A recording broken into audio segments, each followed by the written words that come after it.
Um, Hi, Mom. Could you Hi. give me your full name? Yep, it's Lois Joan Kazan Goff, And when were you born? March 16, 1937. Where were you born? I was born in Everson, Washington. And do you remember what hospital, or were you born in your family home? Or Boy, you got me there. I think I was born at home, okay, as far as I know. I may have, my mother had a doctor, Dr. Sarvis, and he did have a kind of a little clinic, and it could have been that she went there for my birth, but I honestly don't think so. I think I was born at home. Uncle Doug was older than you? Yes, How much older? 4 years, 4 months, 5 days. Okay. Um, what is your earliest memory? Oh, I remember my earliest memory, my earliest memories. I remember when I was real young on the farm. Dad had a farm that was right alongside of a creek, a small, a very small river, but we called it a creek more than anything else. And I remember when I was very young getting hollered at for, don't go down so close to the river, don't play. And then I remember that I don't actually remember my brother saying this, but I remember my mother telling me that Doug was always being told to watch little sister, and the big thing was that he would say, do I have to take care of her the rest of my life? But I idolized my brother. I mean, he was 4.5 years older than me, and as a little girl, I mean, I thought, oh, he was, because we were raised on a farm.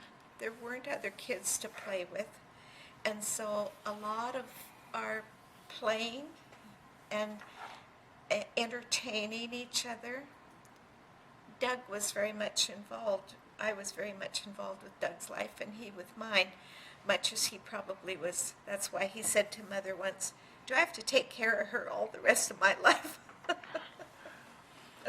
Do you know where that farm was at? In Everson, Everson? Washington, yeah. Okay. Grandpa had a rug that was a bobcat that he shot. Yes. Was it at that farm? I believe that came prior to when I was born, and I Okay. don't really know for sure. Okay. But I would guess that it was maybe even before I was born anyway. Maybe even before he was married. I'm not sure. What do you remember of grade school? Grade school. I remember. Okay, I have a memory from when I was it was probably during my first week of grade school, and we went for lunch, and I didn't want to eat. It was I can't remember what lunch was, but it was something I didn't like, and the teacher said you have to eat it, and I said I don't want to eat it, and I was crying, and she made me come and sit beside her, and now you're going to eat it, and I started to eat it, and I threw up. And some of my vomit went on the teacher. Uh-oh. So she said, okay, you can go. You can go now. But I remembered it was very traumatic for me. Was your grade school big? Little? No, it was small. I would guess that in our class, maybe there would have, in the first grade, when I was in first grade, there may have been like 20 kids. Okay. Which I don't think is very big in today's, I don't know. How'd you get to school? Bus. Okay. So there was a public There or was school bus. A school bus. Mm-hmm. Yeah. Yeah. Okay. And of course, Doug had gone ahead of me, so I was a little bit familiar with the bus. I remember before I went to school, before I was old enough, I used to walk down the road a ways to where the school bus stopped, which was not right at our house, and wait for Doug, and then I'd hold the dog down on a leash, and we'd go down to the school bus and meet Doug and walk back. Was it your dog? Well, it was Doug's dog more than mine. What was the name of the dog?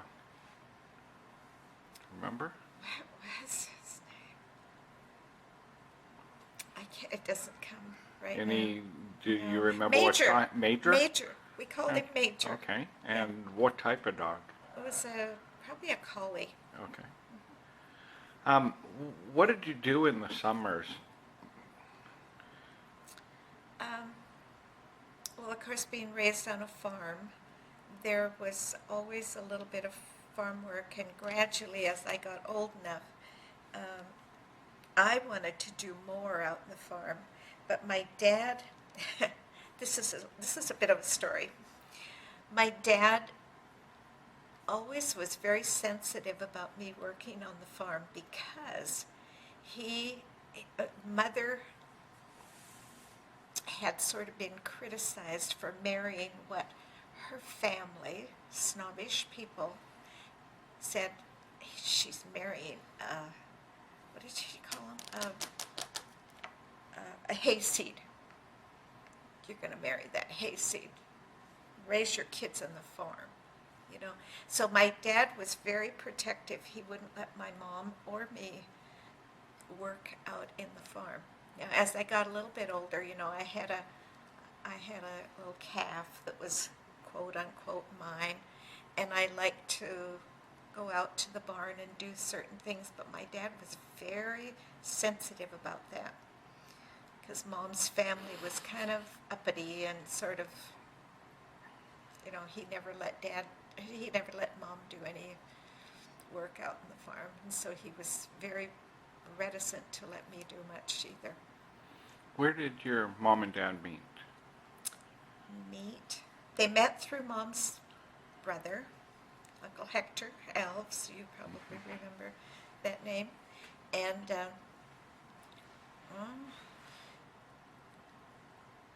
Uncle Hector had met Dad, and they had, you know, he really liked Dad, and he introduced Dad to Mother. Where did they get married at? In Vancouver, Canada. Okay. Do you remember when their wedding was? No, I don't. Okay. I don't. During the winters, what were the winters during that period of Winters? time? What were they like? They would vary, but almost every winter we would have ice storms. I remember as a kid, big deal. I loved it when the big windows in the living room of the house would get frozen over, you know, and I'd go and try and thaw spots, you know, and do funny. So it got cold. It got real cold, and but Dad built our houses, and he had a thing about always having a really nice house for Mom, because she came from a family who, well, how should I say this? She was very well educated. She had a very good job. And some of her family said, "You're going to give up all this for that hayseed?" They didn't know my dad. They came to really love him and respect him. And but Mother always had the best of everything that Dad could afford to give her, and he could afford to give her a lot. She never was without something she wanted, although she was not demanding at all. But he took it very seriously to make sure that she was well taken care of, not pampered at all. You remember Grandma, but Dad provided very well for her. How was what was their attitude towards school and your grades? For me, Yeah. my attitude? No, your Their. parents. Yeah. They were they wanted me to do well. Doug, of course, was 5 years ahead of me. He was a little over 4 years older than me, but he was 5 years ahead of me in school. And he had, in fact, that was kind of a joke. He had been such a good student. When I went to school, when I walked into the high school, for instance, and I'm jumping up ahead a bit, but the first thing I did was run into the principal, and he said, "And your name?" And I said, "Lois Kazan." "Oh, Miss Kazan, and your brother was Doug Kazan?" "Yes." "Oh, well, we're going to expect big things from you." And I thought, "Oh, thanks a lot." So Doug being 5 years ahead of me, but he'd left a trail of accomplishments. And so I think, in a lot of ways it made me work harder. How were your grades? Good. They were very good. And I was pretty much a straight A student. Would your parents reward you for that? Or was it They- just the expectation? It's not that they had the expectations, but at the same time, they would,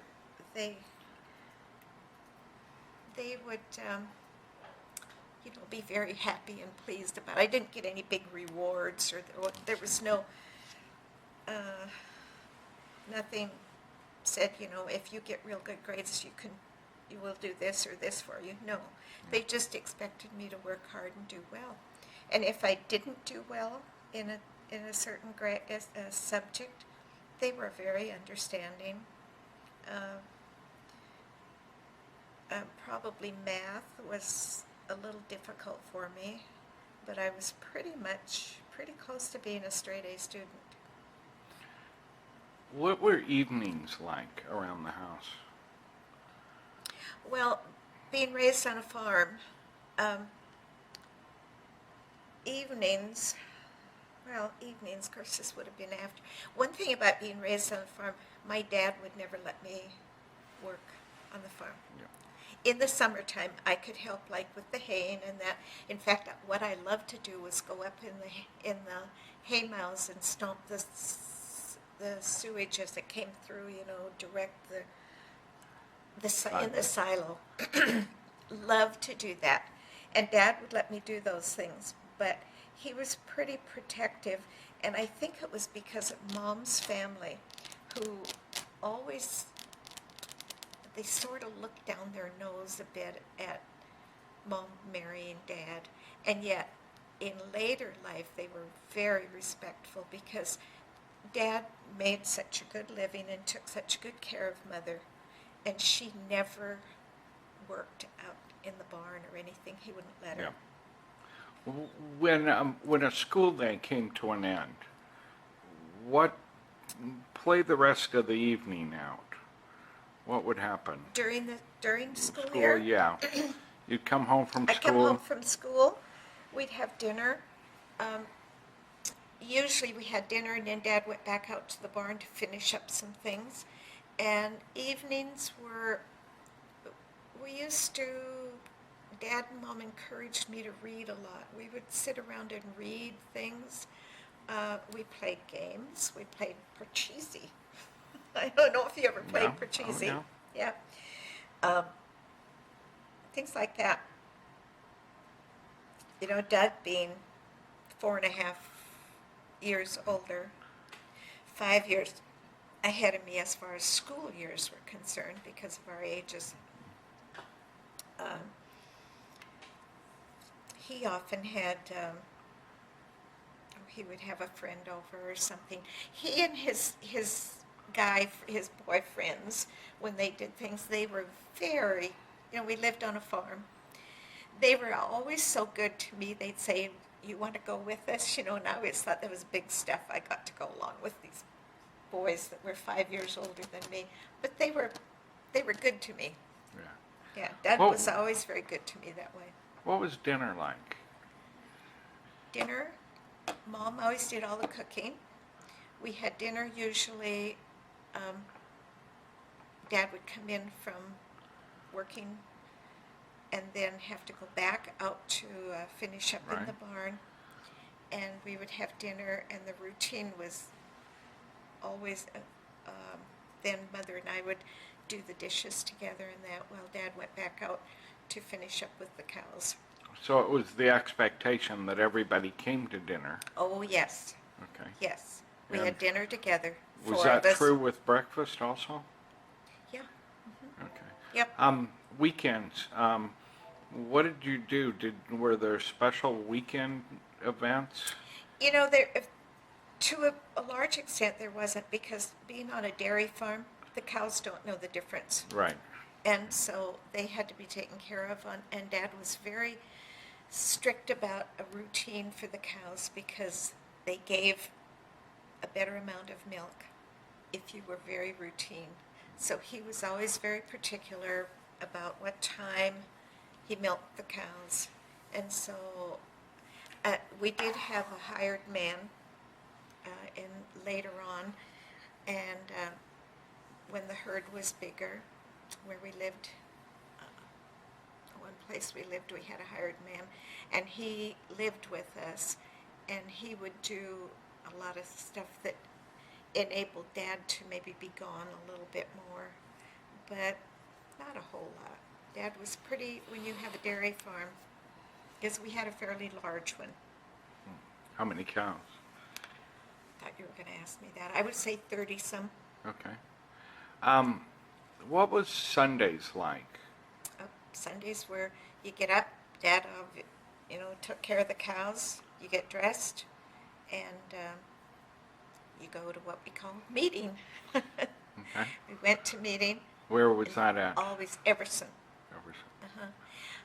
Often on Saturdays when I was old enough to drive, one of my jobs was to go down and turn on the heat in the gospel hall, because Dad was responsible for that, and he'd be busy milking and that, before it was time to go.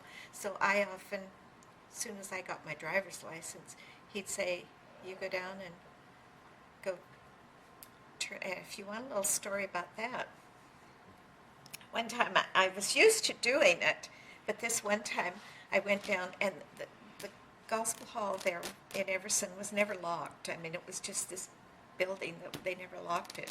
So I pulled in, and I went running up the steps, and I went up to the front to turn on the heat and everything. And I got the heat all turned on, and I turned around, and there's a man sitting in the front row. And it was like, and I just ran tearing out, and I couldn't get home fast enough, and I remember my heart was just pounding, and when I got in the car, I thought, I hope he's not coming after me. Well, he didn't. It was the fact that the building was never locked, and I'm sure it was probably he was not the first nor the last that would come in there that knew that there was a building that was warm that they could sleep in. But I remember that so well, and I remember telling Dad, I'm not going anymore. I'm not going to do that anymore. But he said, no, you go. You'll be fine. You go, and if he's there again, you tell him he can't stay there. He has to leave. And I don't know, my dad never worried about me. What was Grandpa's involvement with the gospel hall at that time? Very much. Very much. He was, I would say. Was he an elder? Oh yeah, and I would say probably as far as the Everson Gospel Hall, I know all the communication came through Dad, everything. Okay. He kind of, although he didn't take the position of teaching a lot, but Dad was the one that I really think people came to a lot. He had an honest and fair care about people. Yeah. Was there a radio in the house? Yes. Was it common to listen to the radio? And if so, what types of things did you listen to?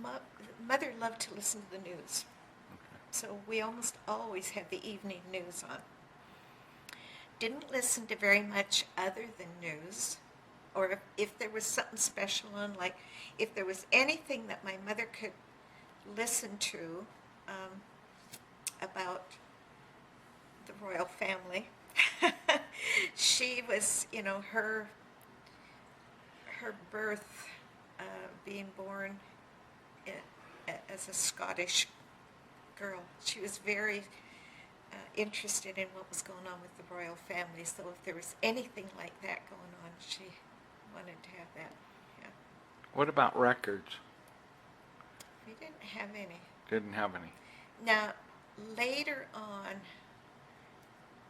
I think Doug got some later on when he was older, Okay. but we really didn't have many. When you finished going to grade school and you started at junior high, were you still at the same farm? Yeah, there was no junior high. It was grade school through 8th grade, and then you went right to high school. Oh, okay. So there was no break. I went from 1st to 8th in Everson, and then we were kind of living on the border of the Everson and Linden.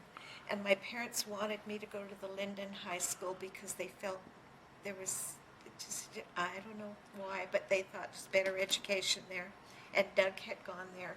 And so we kind of lived on near the border, and I got permission to go to Linden, provided I walked.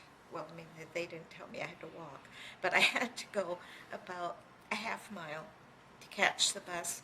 The bus to Linden didn't really come to where we lived. The Everson bus came to where we lived, but as soon as I was in junior high, the folks switched me over to Linden. They thought it was a better school. What was your involvement in high school? Did you do anything beyond the normal curriculum? Yeah.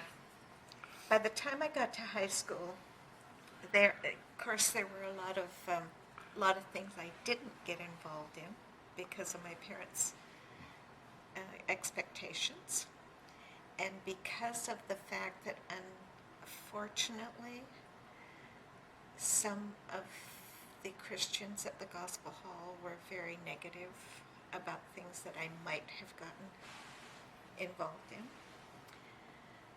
Such as, do you want me to be real honest? Absolutely.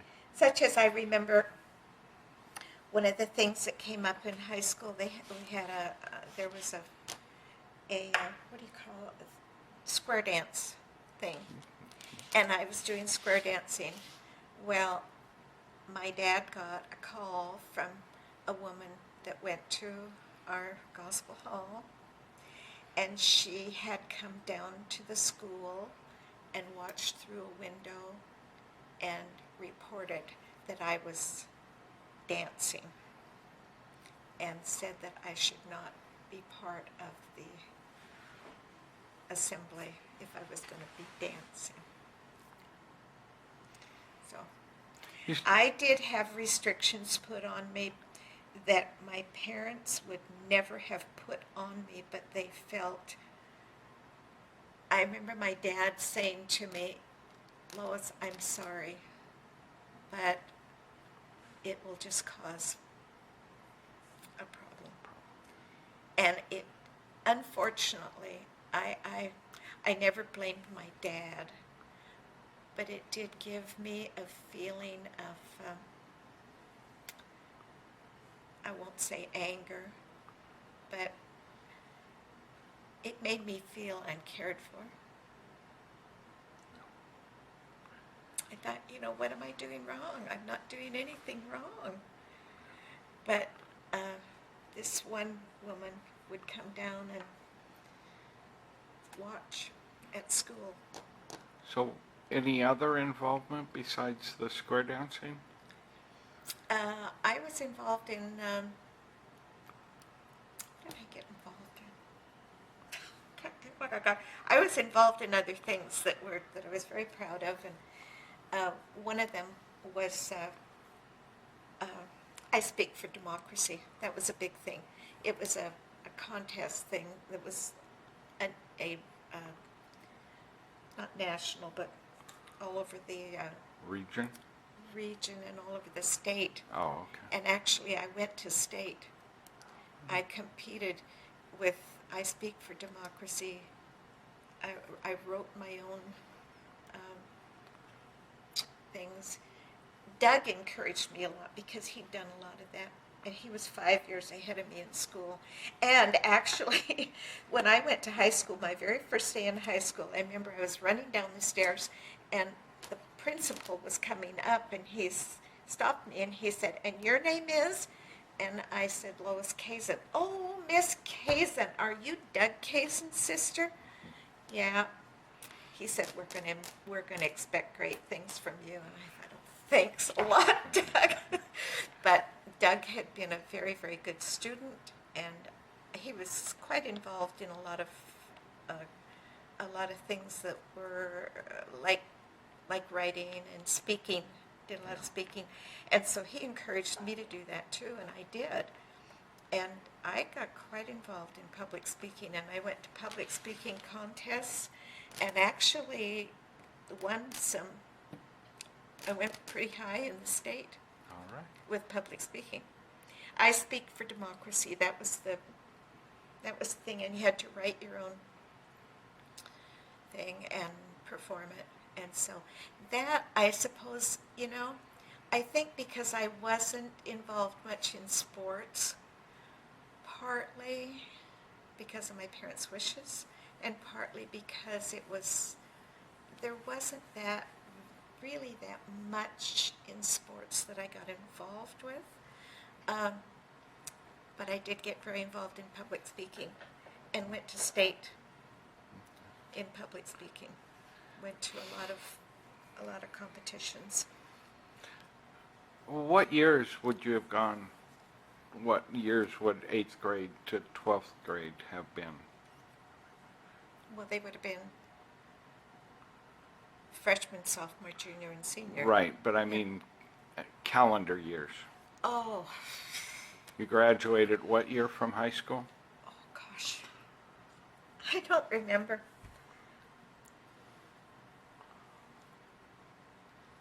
10. 20. 25? No, 15. 55. So Was it 55? You I graduated in 55. I graduated in 1955. Okay, and so it would have been roughly 1950 to 1955? That I did public speaking? That you were in junior high and high school. Oh, yeah. Mm-hmm. So were you aware of World War II? Aware of it, but not really affected by it. Okay, but by the time you get to junior high and high school, it's starting into the Korean War. Yes. So was there any impact on your life, or was that a big topic? Or my parents used to listen to, there was what was it? I can't remember the name of it. There was a program that updated on the war at night. And that was very important for my folks to sit and listen to that, and I listened to. How would you describe their politics? My parents' politics? They weren't actively involved, but they were very, very interested. Okay. Very interested, and would listen to the news a lot. Would you have defined them as conservative or liberal? Conservative. Conservative. At what age did you accept the Lord? So how did you come to accept the Lord? Well, I was raised in a home where I heard the gospel all the time. And I knew it was a simple thing as far as easily done to become a Christian. At the same time, I thought, well, I've always believed everything I've been taught. What more do I have to do? And so I really, really struggled as a young teenager about whether could I believe enough to rely, to accept that and depend on that? Or what else did I have to do? And I think it was it was very hard for me to try and understand, because I really did not have, this may sound strange, but I had not lived a life that made me feel like a horrible sinner. I'd felt like a good little girl, and I could have honestly maybe looked back and said, but I've always believed. You know, I've always believed everything I was taught about Jesus and about the gospel and being a Christian. What more do I have to do? And I had a real struggle with knowing, and almost to the point where I became kind of angry about it. Well, maybe angry is not the word, but kind of had my shackles up because I felt like saying, I've always been good, I've always done everything I should do. You know, I've always believed. What more do you want from me? And I finally had to come to the point where I just was just the end of everything for me. And I said, Lord, you know, I don't know what else I have to do, but I know that I have to say that I need you. I need you, and I accept the salvation that you've provided for me. And I remember praying and thinking, in fact, I think my dad had indicated when I talked to him one time, are you expecting something from God that he is not responsible to do? He has already offered you salvation. What more do you want? You know, what are you expecting him to do? It's up to you at this point. And I remember in frustration just saying, God, I've done everything I know what to do, and so I just have to believe that you've done everything that I need. And I can't bear the burden any longer of feeling that I don't belong to you. And so I accept the fact that Jesus Christ died for my sins. I know I need a Savior, and that you are my only hope for heaven. And that's all I can do. And it really did give, you know, not that I didn't have questions later on. I did occasionally. But I always went back to that time when I sort of almost, doesn't really sound very good, but I almost challenged God. If you want more than this, let me know what you want. You know? But I always went back to that. No, I asked the Lord to be my Savior, that I believed that Jesus died for my sins, and that was the only thing that was going to take me to heaven. And I think it, you know, I did have peace, but I won't say that I didn't struggle with questions. There were a lot of years that I just felt like, was it enough? Was it enough? But every time I got to those times of struggle, I had to go back to the basics. What more does God require? Nothing. He requires my acknowledgement of my need and my acceptance that Jesus Christ met that need. Did you share this event with anyone? This particular moment in time? Did I share it? I think I did with my dad. Yeah, because Dad knew that I really struggled with doubts. And when would this have been? Oh, when I was in my early teens. Do you remember a date? No. Okay. I don't remember a date. How did you see any change in your life after that moment? I had a little more, I shouldn't say a little more, I had more peace. Okay. I think I came to the point where, okay, I've done everything I can do. There's nothing I can do except to accept what Jesus has done for me and stop struggling. Simply accept it.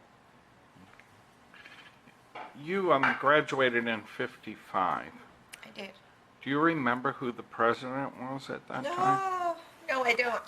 Do you remember who the president was during your time of going through high school? Or Oh, any of them?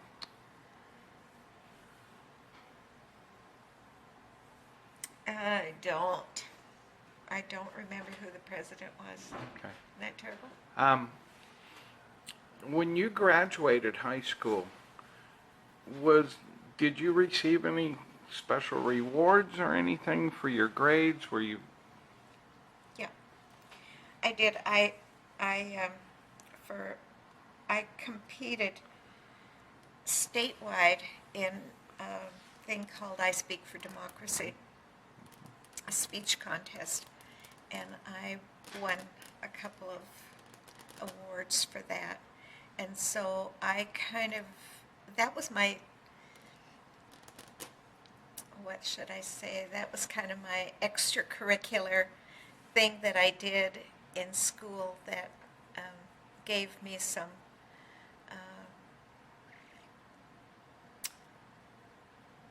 satisfaction to know that I did. I had a brother who. Right. Did they acknowledge that when you graduated? No, well, yes, and I was the class, I gave the class speech at graduation. Wonderful. So, yes, they did. And Yeah. and it was Linwood High School that you graduated? Linden. Linden High School. Yeah, Lynden, Okay. Linden High School. Um, And I was I wasn't really I was class secretary, but as far as speaking, I was the only one that had gone into speech contests statewide, actually. what was your involvement with the church?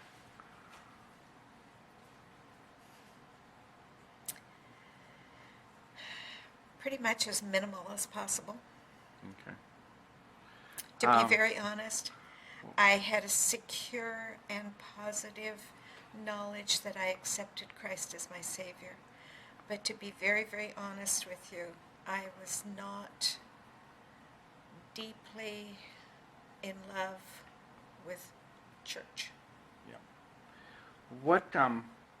Who were your girlfriends at this time? Who were you? You were driving, so. Yeah. Was the. My cousin, Marge, but she went to a different school than me. She went, we sort of, at that point in life when she went off to a different high school, and we kind of separated. She started dating, and of course I wasn't dating, and so up until that time, is there somebody at the door? It almost sounded like it. Marge was really my best friend growing up, but they lived closer to Mount Baker School District, and she went to Mount Baker High, and I went to Linden High, and we sort of went different ways there, because then she started to date Dale Holmes, who she ended up marrying, and we just, naturally we separated because she had something that she was going after that was not part of my life. How old were you when you started driving? Well, I got my license as soon as practically the day I was 16, but I started driving, my driving experience, I would have been, 12 or so when I drove the truck for haying on the farm.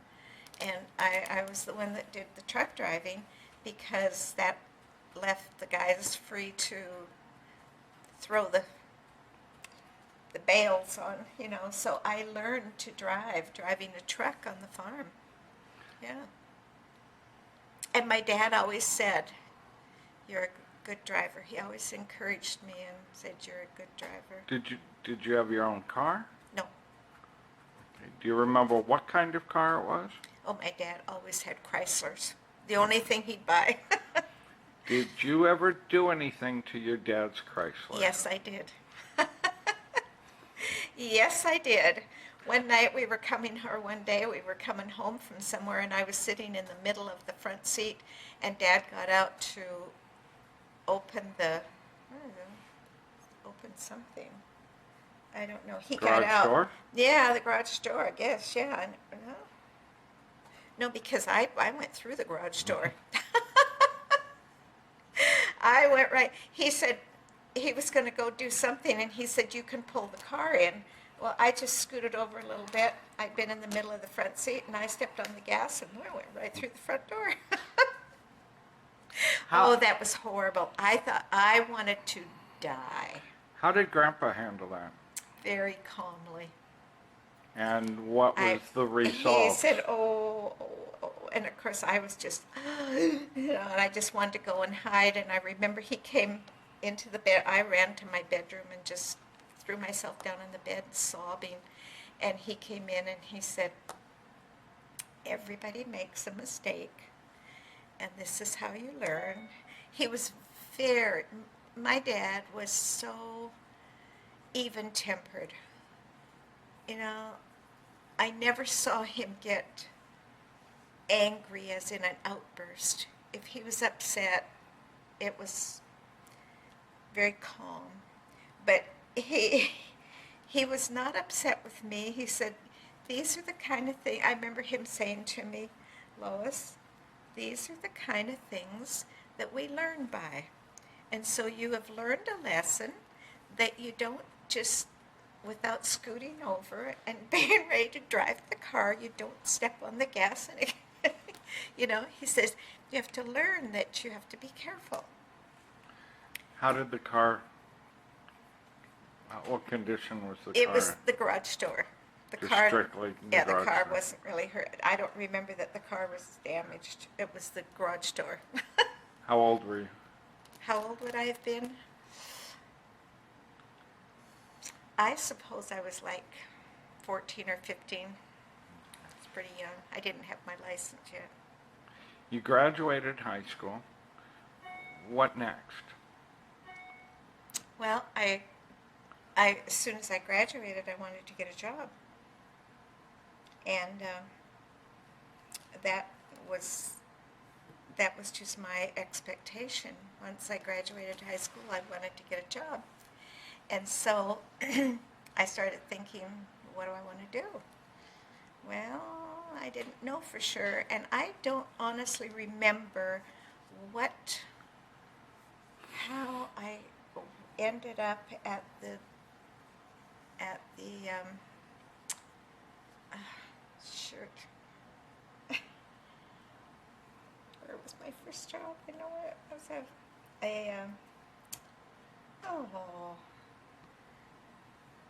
where was that first job?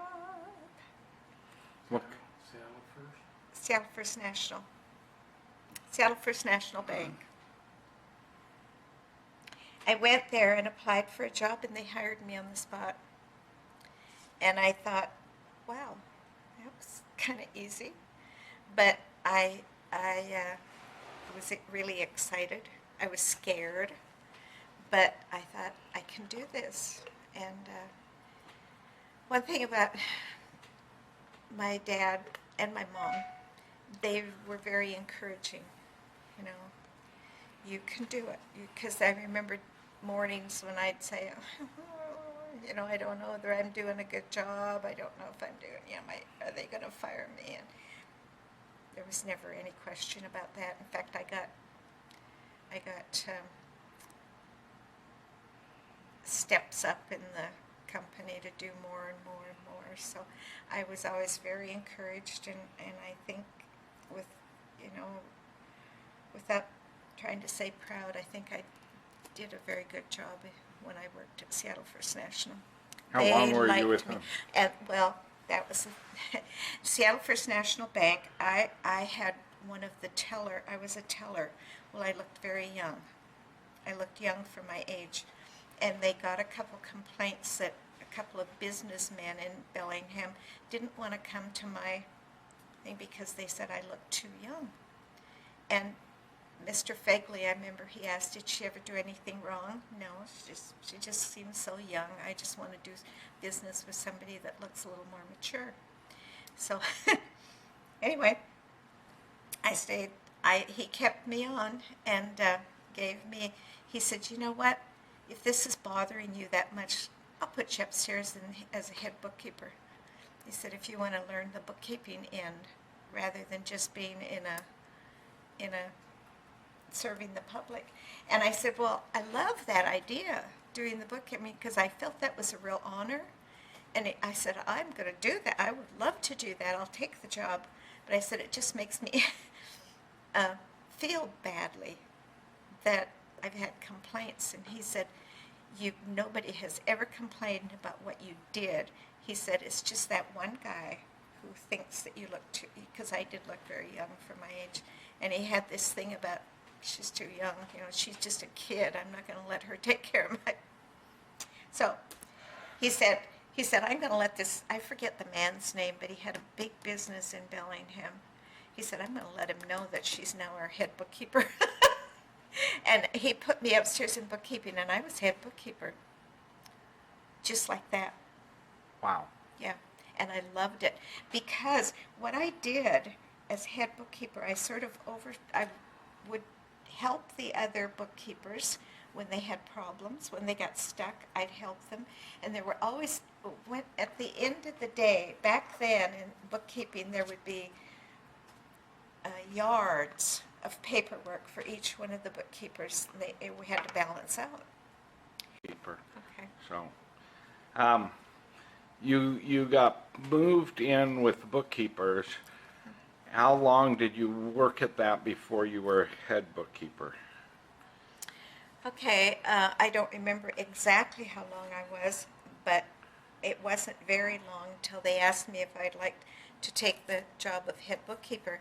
And at first I said I wasn't sure that I wanted it, and they wanted to know why, and I said, I just don't want to feel like I'm jumping over and getting ahead of some of these other people that I've been working with. I don't want bad feelings.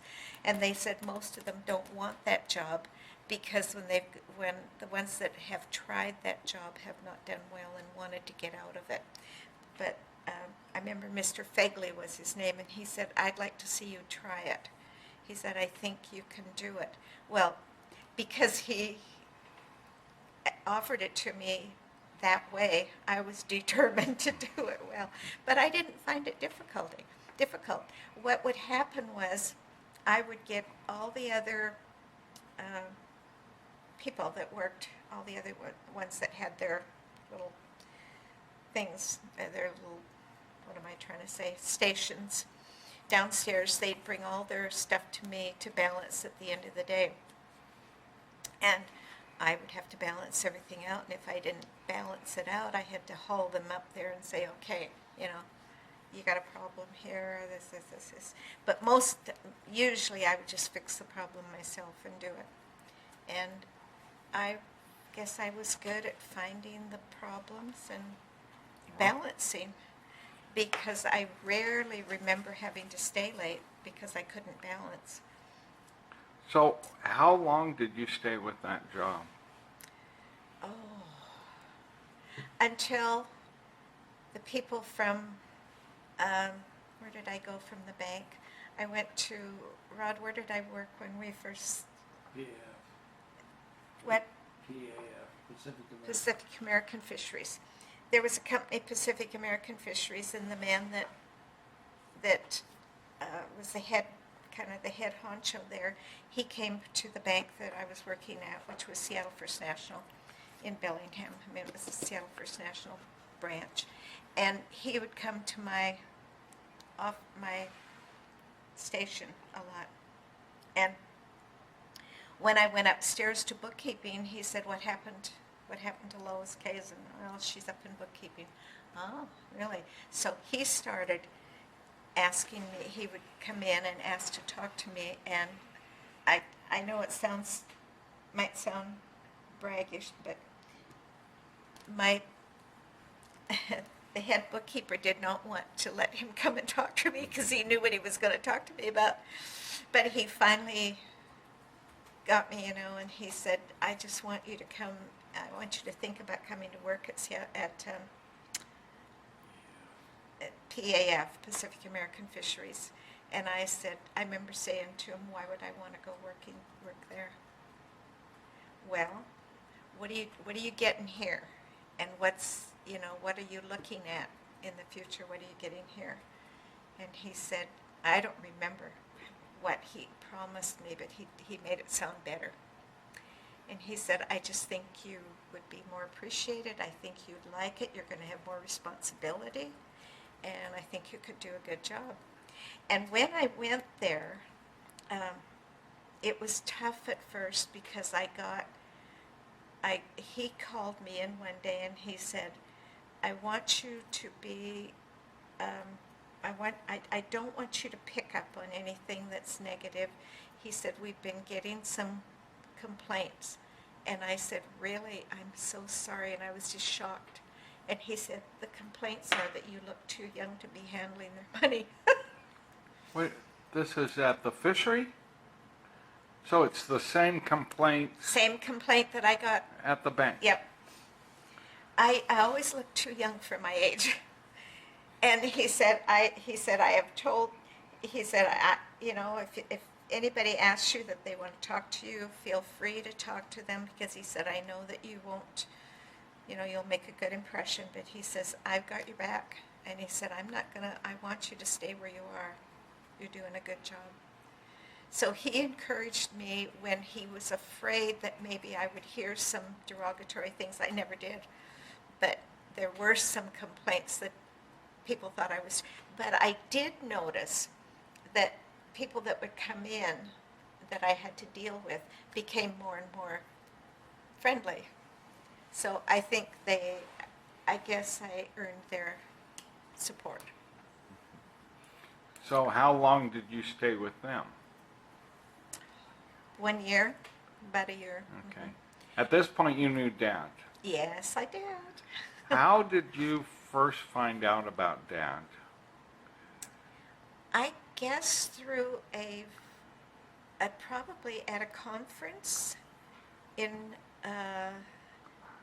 Arlington, at Arlington Conference. So this was Young people's. this was one of the combined conferences of Gospel Hall churches. Yes, yes.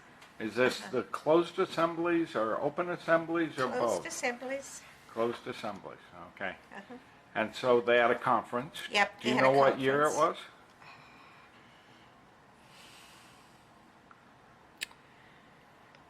What year? It was 1950. In 50?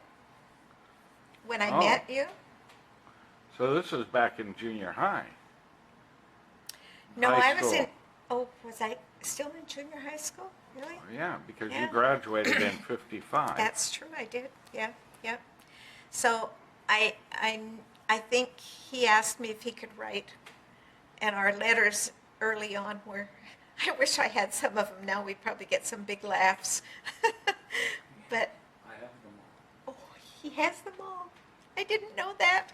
There's something for you to read to him. I didn't know he still has them. But we started writing, and it was all very, he was telling me about what he was doing, and I was telling him about my job, and it was all pretty. Okay. So when did it become? More than that? Yeah. I don't know. Probably within a year. So I heard a story that Dad basically told you or told someone that that's going to be my wife. Mm-hmm. How did you hear about this? I don't know. Yeah. I don't know. I can't Dad, remember. can you help her? Gary Bell. When we were going to Ensmare's after meeting.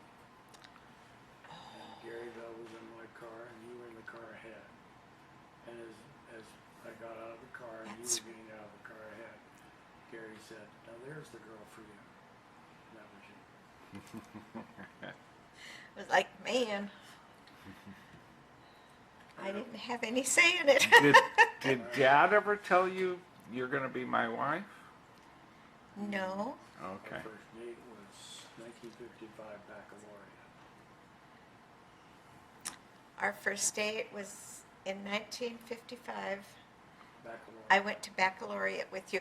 I remember walking home from baccalaureate, and you grabbed my hand, and I was, I thought, oh, I'm so nervous. I'm so nervous. I hope nobody sees me.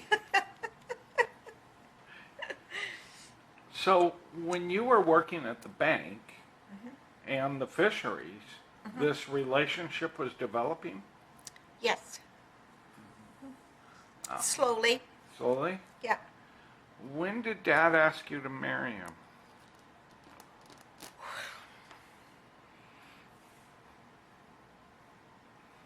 January 26, 1957. January 26, 1957. I don't remember that date. So, what were do you remember where it was at? Where were you at when that happened? At our home in Bellingham. In your parents' No, home? he says no. He says no. Where were? Berkshire. Oh, we went up to Berkshire. That's when you knocked that. That's right. That's right. Okay, what's Berkshire We went. and I came down to Forest Grove to visit Dad? to visit. Yeah, and we went out to dinner. And I kind of had an idea, maybe I was going to get a ring, maybe at least I was going to get some sort of a proposition. And we went out to dinner at Berkshire and came home, and I thought, this is crazy. Rod's folks were up, and they were sitting in the living room grinning like Cheshire cats. They knew that Rod had proposed to me at Berkshire, and I came in. That he was going to, so they figured maybe it had happened. Well, we came in the front door, and they, oh yeah, hell, you know. Well, we were both grinning like Cheshire cats, and so I held out my hand, you know, and Rod's dad came up to give me a hug. And he was so self-conscious, and I was so self-conscious, and I didn't know where to put my arms, and he didn't know where he put his arms, and I reached up, and I hit the top of his head, and his toupee came off, and I didn't know it was a toupee. You talk about introduction to the family. Oh, I thought, I just want a hole to open in the floor, and I want to go right through. I'm not going to be able to ever look at that man. And there I was with my future father-in-law's toupee. He was grabbing at it and trying to get it back on. And if you knew my father-in-law, my future father-in-law, he was very self-conscious, very self-conscious. I mean, it was not that all that easy for him to take it as a joke. I mean, he didn't know what to do. He was just as embarrassed as I was. And then I was angry with Rod. I said, why didn't you tell me your dad wore a toupee? I didn't know I had a toupee. I might have been a little more careful where I put my hands. Ugh. Where were you? Where were you staying at this point? Well, that particular visit, I was staying at Rod's folks. Oh, okay. So you guys were both staying under the same roof? Yeah. Okay. And Yep. how old would you have been? Probably You were 19. 18, 19. And where were your folks about all of this? What were their thoughts? And did they express anything about this? I think they were very much in favor of our relationship. Yeah, I don't ever remember them pushing me, nor did they nor did they discourage me. Um, they always seemed very, they encouraged, they really encouraged Rod to come visit a lot, to come to our house and visit. I think they appreciated the fact that he would come so that he could be with the family, with Mom and Dad and I. And of course, Rod was there a little bit more because of the fact that he was going to college, same place Doug was, my brother Doug, and because Doug would come home, it was, yeah, they roomed together, and it was closer for them to come home there than for Rod to come down to Forest Grove. So Rod came home every once in a while with Doug for a weekend, and that way I think got to know my folks, and my folks got to know him. And I think Mom and Dad realized and were happy about the fact that a relationship was growing between us. Yeah. How long from that point to when you get married? August 29th. That was January 26th. Yeah, what, about 6 months? 6, 8 months? Yeah, 8 months or so, yeah. And where did you And- get married at? We got married in Seattle. Ooh. How did, My folks were living in Seattle at the time. They How had did- moved to Seattle. right, but how did Dad's folks think about that? They were very positive about that. Yeah. So everybody went to Seattle. Oh yeah. Well, normally a wedding is where the bride Okay. is coming from. And so that was true. And there were quite a few people, well, not quite a few, but there were several people from Forest Grove that came up to Seattle for our wedding. And we were married in, what was the name of it? The Norselander, a place right down on the waterfront in Seattle. And Uncle Hector And, oh, he did was the ceremony. Oh, yes. He Have to have officiated. Uncle Hector be the officiator. Yeah. Where'd you go for your honeymoon? To California. Yeah. Disneyland. Yosemite, Yes. Disneyland, Yeah. Reno. You did this via car? Car. Mm-hmm. So this was a We drove big, down. long car trip. Yep. Yep. Okay. And I remember Rod putting on the back of our car, "just married." And I didn't put yes, you did. He did put it on, and I said, "Don't do that, don't do that." And he said, "I'm proud of it." And he put "just married" on the back of our car. So you got a lot of honks We did. and waves? Yeah. and- Okay, here's some girl questions. What Okay. colors were at your for your wedding? Oh, I honestly don't remember, Natalie. I think in those days, things weren't color ordinated. Or Did you have anyone who was your maid of honor or Mhm. matron-in-law? my cousin Louise, who was already married, to my cousin. and she was married to a cousin of Rod's, and we had always been fairly close, even though we didn't live close together. We'd been pretty close as cousins, and I didn't have too many Christian girlfriends because up in Everson, I had a couple of girlfriends up there, but they were not Christians. And so Louise she was kind of the closest cousin I had. And she was already married to a cousin of Rod's. And so I asked her to be my matron of honor. It was her house that we met. Yeah, we met at her house during an Arlington conference when all the young people would go. That's Over when the guy to said, go and "There's the sing." girl for you." Yeah, Louise's yeah, house. Yeah, and that's when Rod drove up in a carload of guys, and I had gone with some girls, and I was just going into their house, and somebody in the car, the driver of the car that Rod was in, said, "Hey, Rod, there's a girl for you."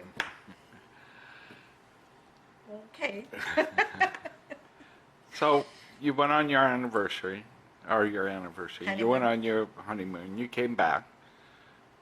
Did you immediately quit working at the fishery? No. Oh, I did. No.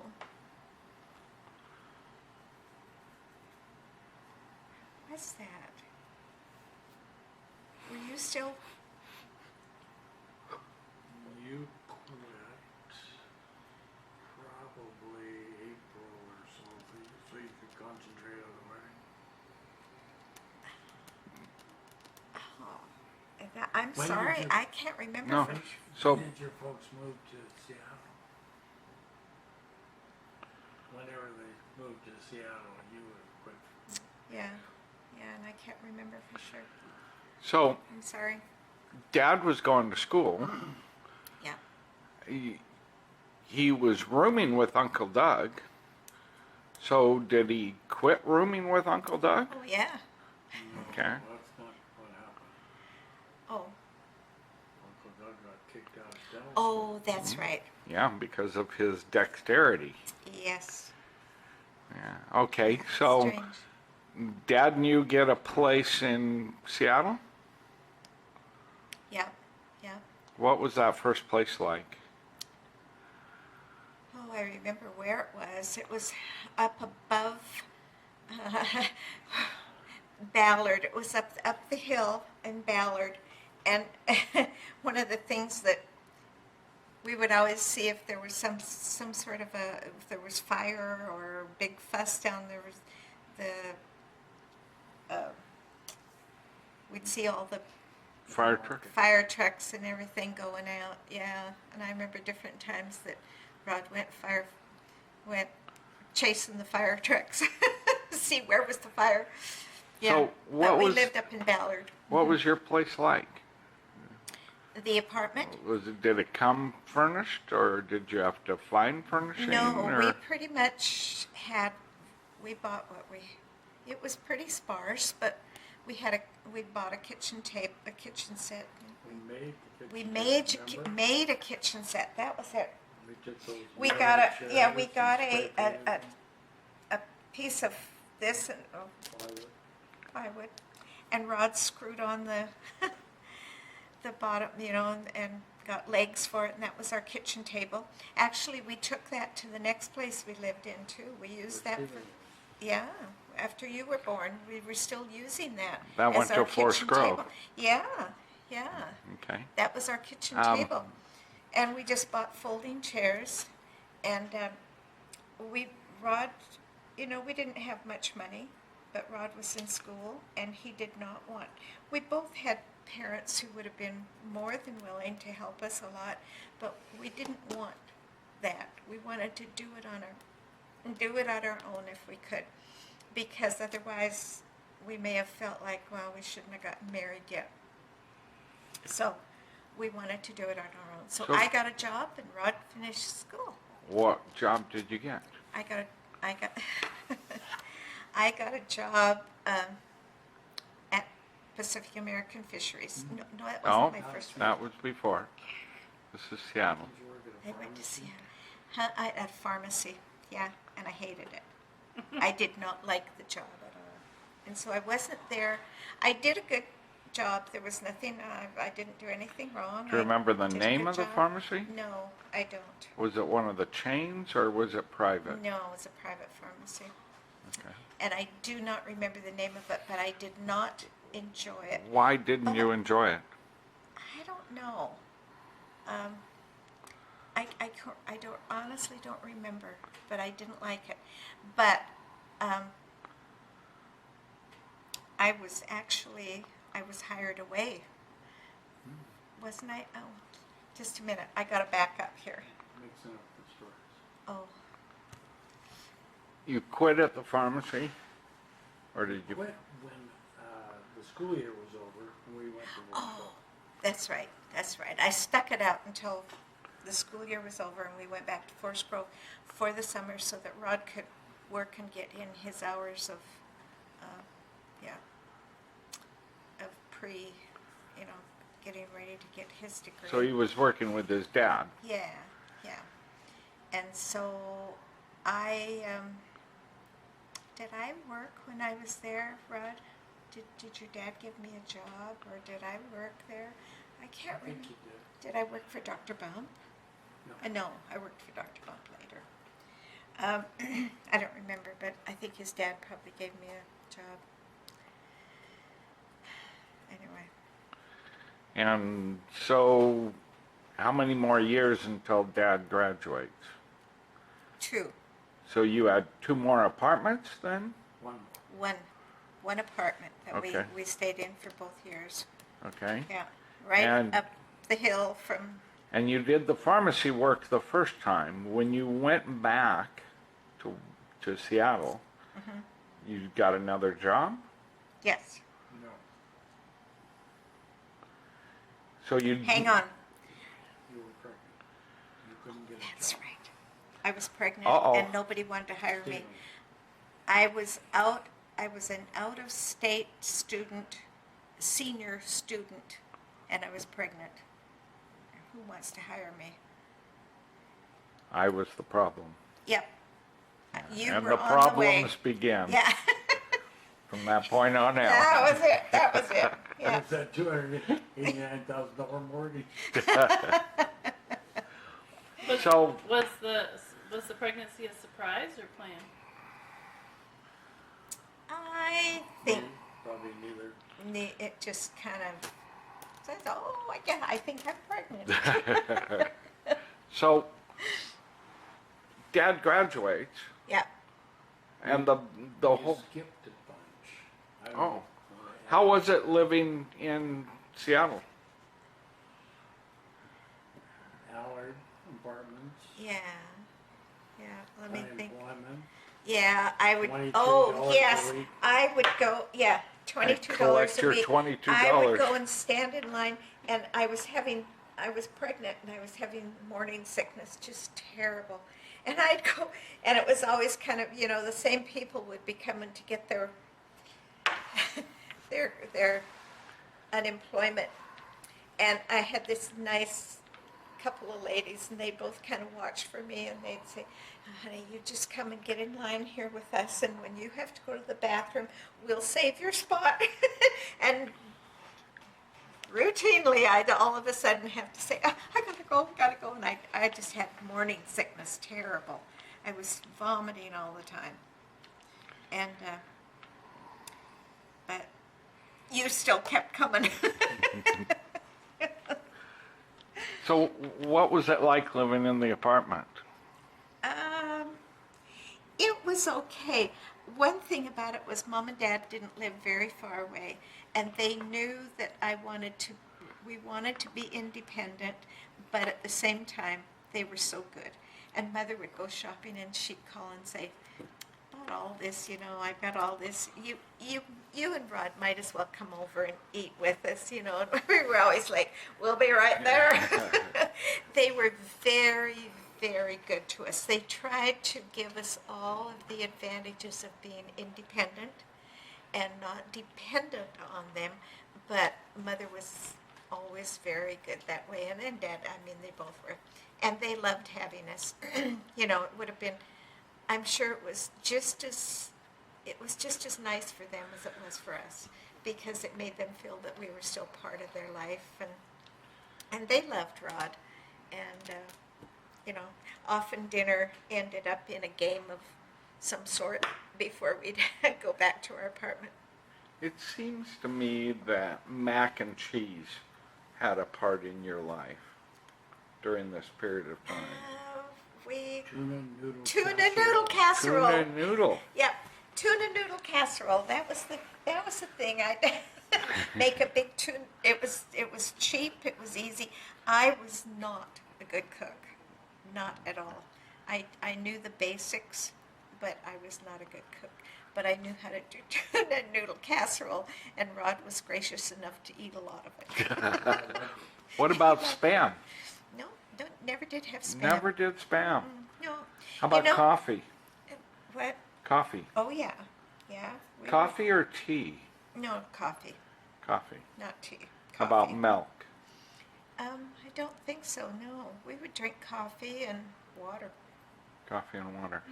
Now, were you attending at the same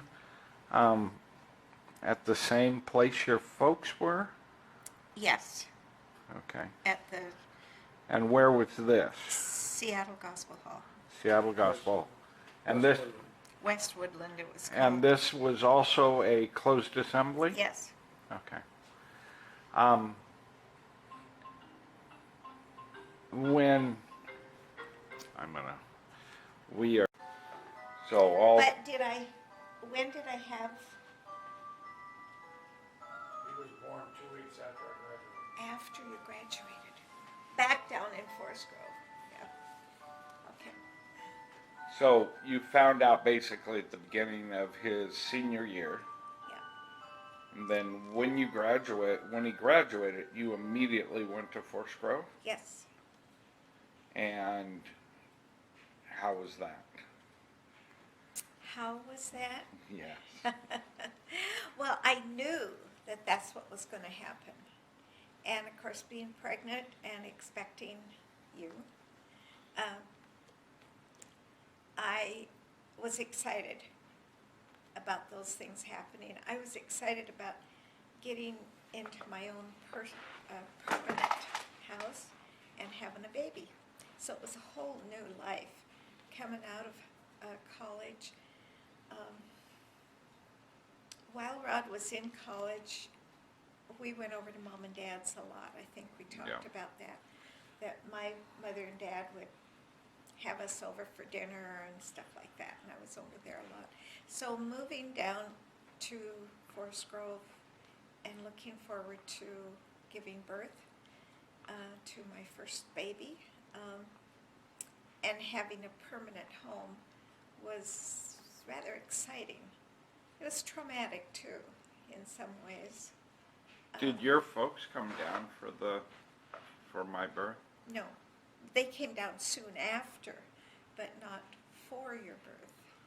They waited until after you were born and then came real soon after that. So who was beside you through this process? Was that Dad's mom? Was there other people from the Gospel Hall? Did somebody come and walk through that with you, or? No, I was pretty much alone. Rod's mother would have done anything in the world for me, but we were never real close in that I loved her very much, she loved me, but we never lived close together, so we never bonded in the same way. I think she would have done anything I needed, but she wasn't. I never had the same relationship with her as I had with my own mom, and so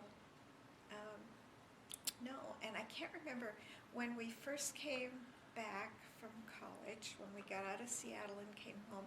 I was very close to you being born. And I pretty much, Rod's mother was very excited about me having a baby, but we had never really lived close together much. Yeah. I'd been in Seattle, she was down in Forest Grove. We'd never gotten real close. And so... How was it setting up the house while being pregnant? Oh, that was fun. It was. Uh-huh, yeah. Wasn't super difficult, or? No, it was pretty simple. I mean, we were, was that our own house or did we rent? I can't remember. Dad had bought that house. Rod, we moved into a house that you owned? Yeah. I started buying it when I was in 7th grade. Yeah, that's his first house. And we moved into that house. Free and clear. And how much about that house do you remember? Not a whole lot. Not a whole lot. Did you have particular likes or dislikes of it? No, I honestly don't remember a whole lot about that house. Okay. We didn't live there very long. We weren't there very long, and we started to look for a place to move to. How do you mean you weren't there very long? Months? Weeks? Oh, no, more than weeks. Months, but I don't think we were there years. Okay. I don't know where we were when Caroline was born. I can't remember. But now, the first house after that one, 3 years. Pardon? 2 or 3 years there? Okay, well then we were there when Caroline was born. okay. And then from there out to Thatcher. Yes. Uh-huh. So, how connected were you with the Gospel Hall? What was that like? Well, How involved did you get? Yeah. As soon as we returned to Forest Grove, of course, we knew that the Gospel Hall in Forest Grove was going to be where we were,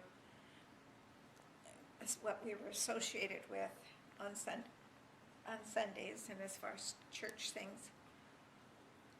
And that was, we knew that, we accepted that, we were part of that, we were okay with that. That was all fine. I had a pretty close relationship with my cousin Louise, who had married a Forest Grove guy and was living down there.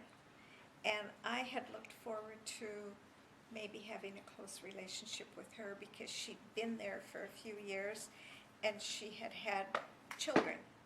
And this was all new to me. Turned out we were not that close. No fault of hers and no fault of mine. It just didn't happen. So I would say that the first years there, if I had not been busy having babies, I would have been very, very lonely. But my life was full with having you and then with having Caroline. I was busy. And yeah. When your parents came down, did they worship at the Gospel Hall? Yes. Okay. And that went smoothly? Yeah. Okay. Mm-hmm. They were in Seattle Assembly at that time. A little bit about how I was as a kid and how Caroline was as a kid. Okay. A newborn. Yeah. Well, you were my first, so of course that was special. I mean, you were my first baby, and I loved being a mom. And you were an easy baby. You were quite, you were healthy, and you were easy. I remember I had a playpen for you just around the corner from the kitchen. From where the kitchen was in the little house we lived in, and I could be working at the stove and see your playpen right around the corner, and that's one of my favorite recollections. You used to play in the playpen really good. You were really good about play. The playpen was full of stuff, and you'd play with it and bang things around, and you were a very good-natured baby. You were easy to take care of, really, looking back. But I remember one of my favorite memories is me standing at the stove cooking dinner, and right through the doorway, on the other side of the doorway, was where your playpen was. And you'd be in your playpen playing away, and I'd be at the stove and I'd make faces at you, and you'd laugh, and you always liked it when I was cooking at the stove, because you'd come up on the edge of your playpen, and we'd, jabber back and forth, although there was no jabbering. It was, Yeah. and I'd make faces and do silly things and give you little bites of stuff to eat, and you loved it. What was Caroline like Caroline, as a baby? as a baby? Caroline was, how should I put this? I think she was a fairly easy baby. You were a very easy baby. You were very, as long as you got attention, as long as you felt like you were part of the family, you know what I mean by attention. And that's why it was so easy with you, because I'd stick you in a playpen where I could see you while I worked around in the kitchen or something. Yeah. And all I had to do was look at you and make a face at you and talk to you, and you were happy as a clam. Caroline she was entertained by you a lot, which she loved. She liked to be with you. But she was not, I would say she was not the happy baby that you were. She was a little more, not that she was hard or anything, but she was a little more demanding than you. Yeah. Memories of us, anything that stands out. Oh. Boy, I know there must be incidences that would be entertaining, but to recall them would be hard. Do you remember a rocking horse on the deck outside of Thatcher, on the upper deck? At Thatcher, Yeah. upper deck and a rocking horse, I don't A know. horse that had springs that went to the frames. That jumped. Yeah. I kind of do, but Okay. it's vague. Memories of me pursuing Caroline up onto the roof. Oh, or- yes. That was after we moved out. We moved from right into, in, I can't think what the name of the street was, that when you were first born, we were closer to town, and then we moved out onto Thatcher. Yeah. And we had Caroline by then, I think. Yeah. And yes, lots of adventures there, because we had a kind of a field behind us, behind the house. And you liked to get out and run. And we had, what did we have out there? The fort? The fort, yeah. The two-story fort. Yeah, and you just loved to play out in that. That was, you'd go out there and shoot your imaginary guns off your finger and stuff, You were very good at entertaining yourself. You could make imagination. You had a real good imagination, so you could pretend. You were a good pretender, so you entertained yourself a lot with pretending. Yeah. And then when Caroline came along and could go, it was always, come on, Kaka, come on, Kaka, come on, Kaka. And you'd push her around, and she loved to be with you, but then every once in a while it just became a little too much. Bicycles. Remember anything about bicycles, like when Caroline learned to ride, or? I don't remember much about bicycles. You, when we lived out on Thatcher, how old would you have been when we moved to Thatcher? Do you remember, Rod? How old would he have been? Probably 4. Yeah, see, by then it was hard for you to ride a bike out there because we were on a main road, Yeah. and it would have been very dangerous for you to be up on the road. And so, unfortunately, you didn't have good access to bicycle riding areas. Although Yeah. we got you a bike and you did bike ride. But soon, it wasn't long after that we moved to B Street. That's right. And then you rode your bike a lot more because we were in town where you could ride down the sidewalks or, on side roads. At what point did you start working for Dr. Bump, and how did that come about?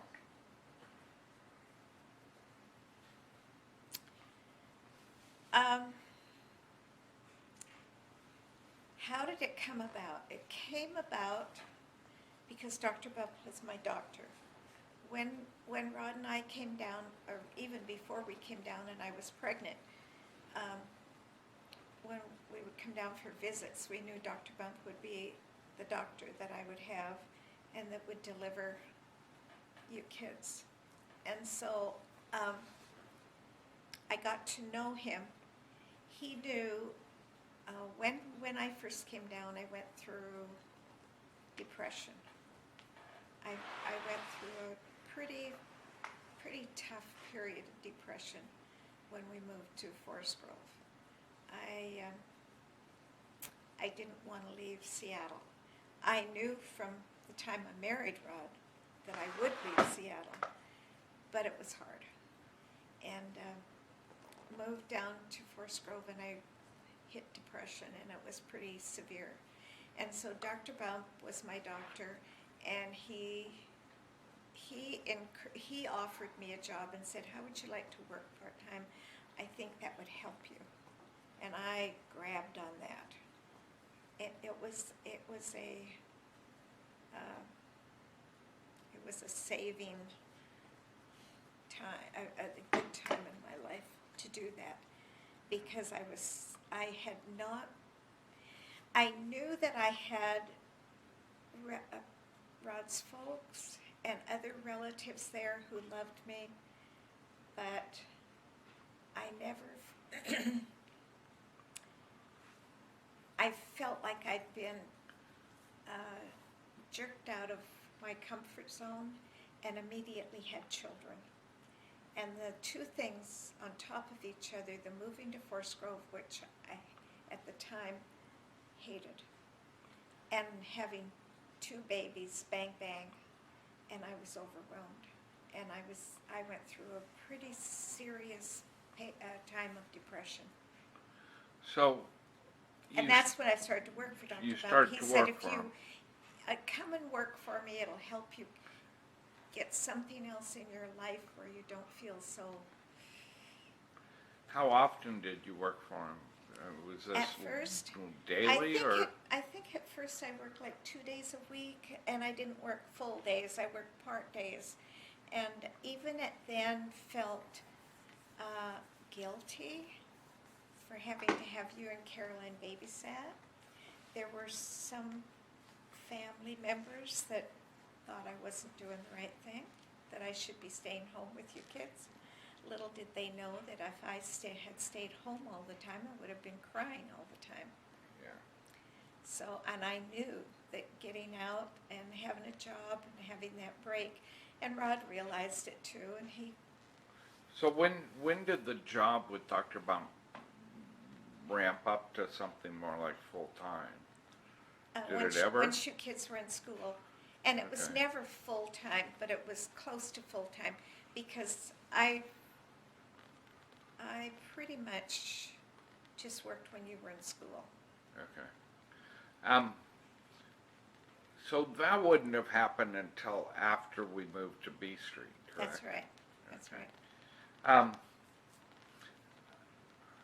gonna stop right here. Okay. Mom, you had done speech in high school, Uh-huh. and you'd done at least a competitive patriotic presentation. I speak for America? no Democracy. democracy. I speak for democracy. It was a contest that was well known. I mean, it covered a lot of areas, and I entered contests. Yeah. How many other speeches did you write, and did you get involved with any, like a speech club or a writing club? No, but I got involved with, it was I Speak for Democracy, Right. was the organization. And I went to competitions from my school. For that. For that, yeah. Did you do any other speech writing or any other speeches? I did within my high school, yeah, and like in graduation, Right. I spoke for the class for graduation, and probably 2 or 3 times that I was in competitions with other schools with speaking things. I loved it. How about the writing? Right, well, I wrote my own speeches. So To I write did, other things? not that I competed with so much. It was mostly just with speech contests. But I entered several speech contests while I was in high school, and I did well. All right. Okay. I'm gonna. Drew me into the speech contest was the fact that Doug had done it. And every time I went into anything at high school, I always used to be, oh, you're Doug Kazen's little sister. Well, we'll expect you, you're going.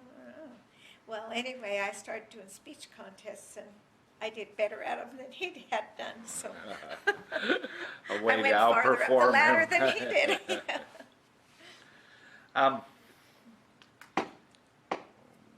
We moved from Thatcher to B Street because of school? No. Why make that move?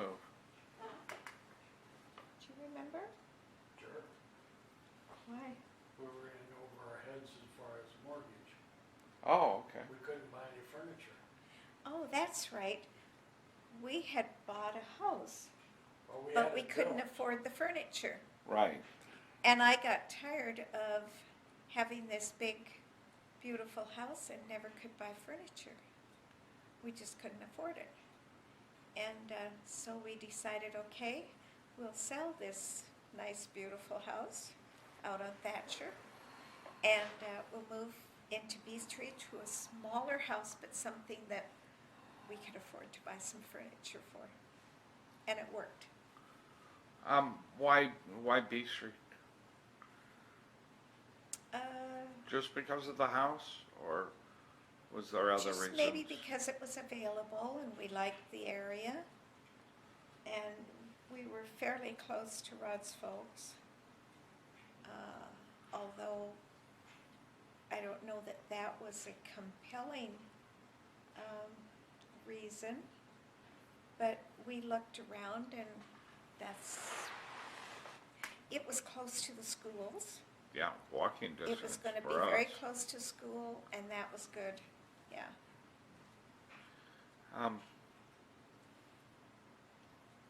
Was there any particular memories that stand out about B Street?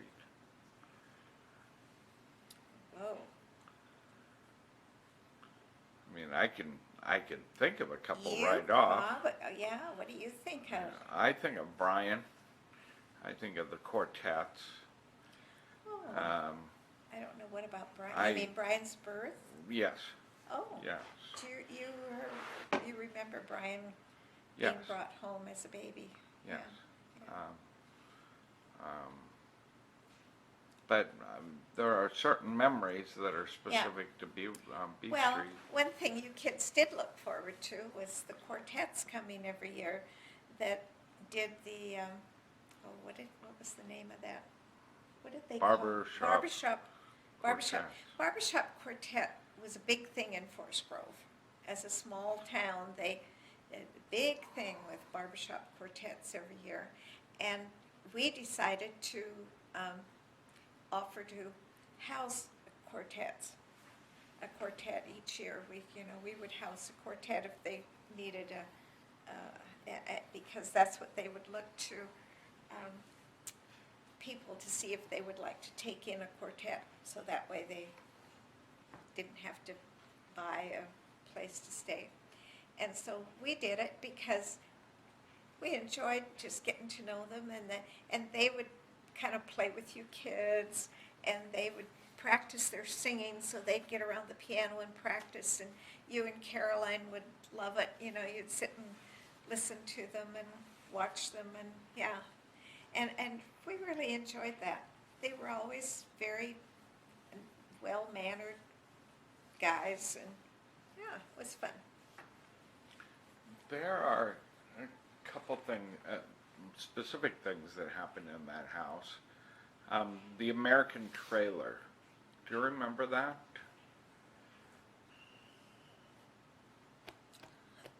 I think I do. What house were we in? The one on B Street. Yeah, I do remember.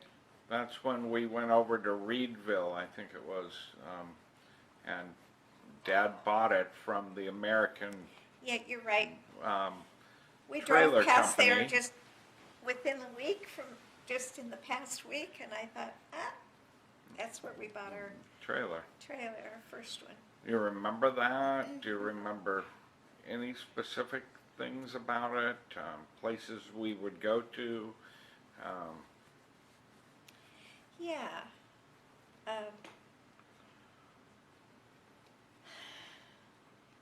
Where did we off? We didn't go very far for very long because Rod could never get away for very long. But we would go. Yeah. We'd go to the coast. We would go to the We coast. could go to Pixie Kitchen. You're or right. Pixie Land. Pixieland. Do you Yeah. remember Pixie Land? Oh yeah, over close to the coast. What do you remember about Pixie Land? Just that it was a place to go and park our trailer, and you kids would play around there, and there were things there that to do, and I don't remember too much about what. Do But you there remember was, the scones or the little store that sold honey, and you could try all the different honeys? Do you no, I remember don't that? remember that, Stephen. How about the vaudeville act? The heroine and the villain and the heroine and the Can Girls. You don't remember that? Okay. Do you remember? Do you remember around the time that Brian was born? Oh yeah. What was that? Was Brian a total surprise? He was kind of. We weren't trying to have a third child, but it happened. Yeah. So, of course, at first I was not happy with being pregnant. Oh, you weren't? Not right at first, because I thought, I've got my son and I've got my daughter. I really didn't want any more children. I mean, when I say it that way, it's not that You don't want I don't Brian. want this child. No, not that, but it wasn't like we were trying to have another child. No, it just happened. And What was Brian like as a little kid? he was a pretty happy kid, and I think one thing that made him happy was he had you and Carolyn to play with. Yeah. I remember, one thing I remember about you when you were a baby, I would have a playpen. I was just thinking about this the other day. Playpen in the living room by the kitchen door, and when I worked at the stove fixing dinner in the kitchen, I could look into this living room. And you used to be in your playpen. You were a very good-natured baby. And as long as you had something to play with in your playpen, you were fine. And it used to be fun when I was cooking. I'd talk to you and I'd make faces at you and do silly things, and you'd be laughing, and You loved it when I was at the kitchen fixing dinner because you knew that I would play with you. And that was before we had Caroline, so you were the only, you didn't have a playmate in those early days. When Brian came along, did that change your job with Dr. Bump? Oh, yeah. Do you remember that at all? That time period? Well, I remember that I didn't work for a while, and then Dr. Bump tried to get me to come back to work, and he he worked on the fact that I was having a little trouble with depression, staying at home So he all the was time. using the same argument again. Yep. Come back to work, and it did help because how should I say this? Rod was, when we were first married, Rod was in college, and it was different. Rod was in pharmacy school. When we went to Forest Grove, he was where he was going to be for his life's work at that time. That was his career. He'd made it. He was there. This was home for him. And I was like, oh, it was very hard for me at first. Here I was with child, and Rod was enjoying his achievement, his Career. life achievement, his career, which he should. But I was feeling like I not only didn't have all of Rod's time like I was used to having, but I was also dumped in a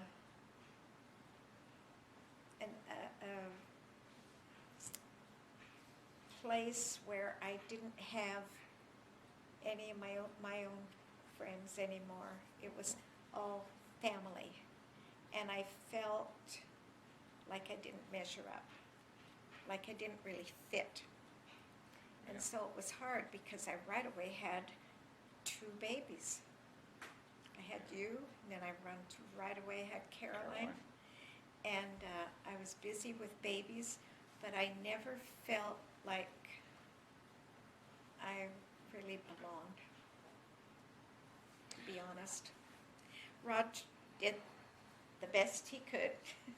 He was a real good, he was sensitive, and he was a good husband, but he did one thing that did not help at all, and he knows it.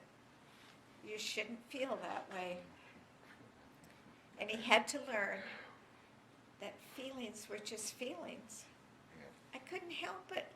And then to be told you shouldn't feel that way, and I'd cry all day, did not help at all. So, at Thatcher, you started working. Yes. Had you the 2 of you acquired a second car at that point? I don't think we had a second car at that point. Did we? We had 2 cars? What were the first 2, well, when you had 2 cars, what were those, the first time you had 2 cars? Do you remember what it was? Was it the Vespa? Vespa was at In Seattle. Oh. No? Douglas. Oh, on Douglas Street. And we got rid of the Fury, which was a mistake. Buying a Fury? No, get rid of it. Oh, getting rid of it. That was the Didn't Grandpa Kazan have a Fury or a Fury 3 or one- something? He had a Plymouth, yeah. Oh, at a Plymouth. We had a number of cars, and I don't remember the order that they came. We had 2 Porsches. We had a black Ford, a little black Ford station wagon. We had, of course, the big blue Ford station wagon. We had Oh, yeah. I don't 1 or remember. 2 Mustangs.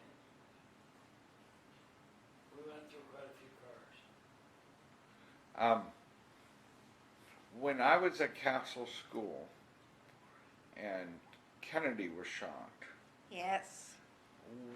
where would you would have been living out at Thatcher at that time? Yes. It seems to me that you were in a Mustang at that time. Does that sound correct? Yes, could be. Would that Yeah, that been that's correct? right. And I remember that day. Yeah, well, you were out in the car crying, and I that's had gone to what the I car to remember. pick you up, Yeah, and you came out to the car, and I was crying. and you were crying. Yeah, Yeah. I had the news on. Yeah. When did Columbus Day storm occur? Do you remember when that was and where we were living at that time? I think we were living on B Street. You were out of town because, at least it seems like it, because I was staying with Grandpa and Grandma Kazin, or Goff, pardon me, and they had taken us from the house to the pharmacy because they were concerned about all the big trees around Grandpa and Grandma's house. Where would you have been at that time? Were you out of state traveling, or? Oh.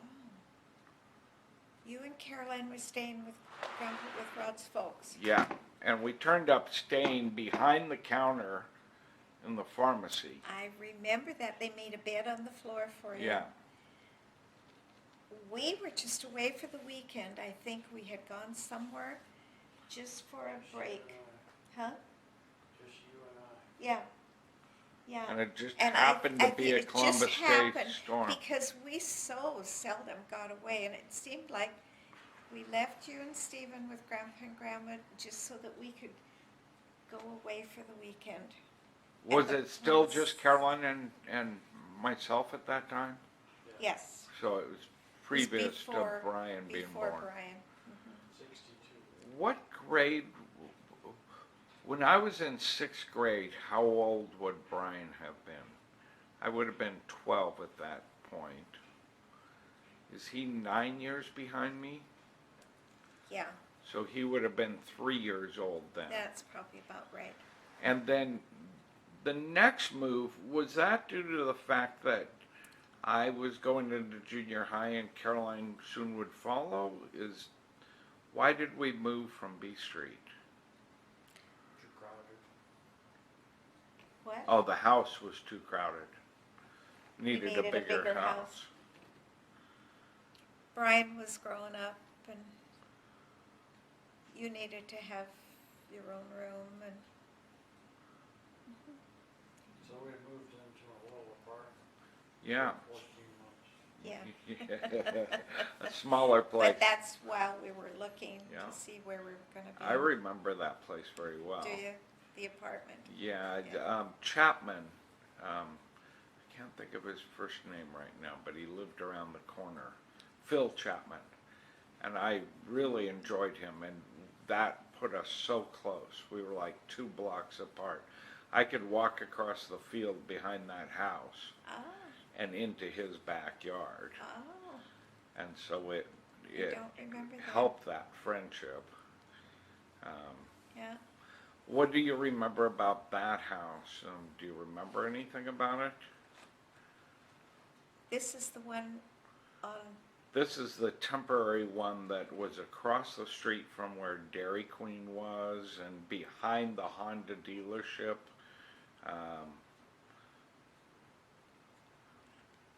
it was temporary. Yeah, right across the street from Masonics is the property, or not Masonic, we're down. Never mind. We're 22nd Avenue. yeah, 22nd Avenue was where the guy who was the multimillionaire owned those apartments on the corner. Joe Vanderbilt. I had rented one of those at one point. Oh, yeah. Across the street was a series of homes. Oh, I'm confusing the business part because Yeah. that wasn't Honda there. That was on the other side of Masonic. Yeah. I remember going, there was a store around there because we could come home. If we didn't spend our money on lunch, if we kept our lunch money, we could get a fruit pie Oh, and an ice cream at Dairy Queen. I bet I didn't know about that. No, we would get one of those, those packaged fruit pies that had a whole bunch of sugar on them, Oh, yeah. and then buy a small cone ice cream Oh, at Dairy Queen, and you'd have pie and ice cream, basically. and I thought you had your lunch.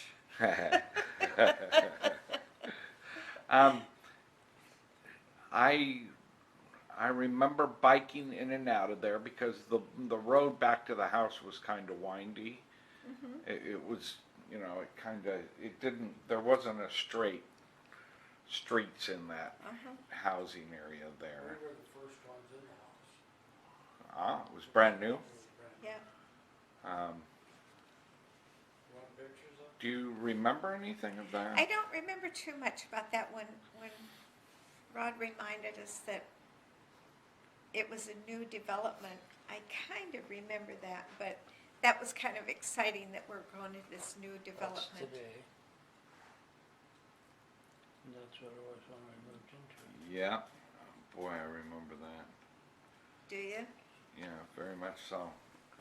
Did you like being there or not? It was the first time that I was really allowed to. I rode my bike to junior high, so that was significant. B Street to go to grade school was 4 or 5 blocks. Yeah, you walked.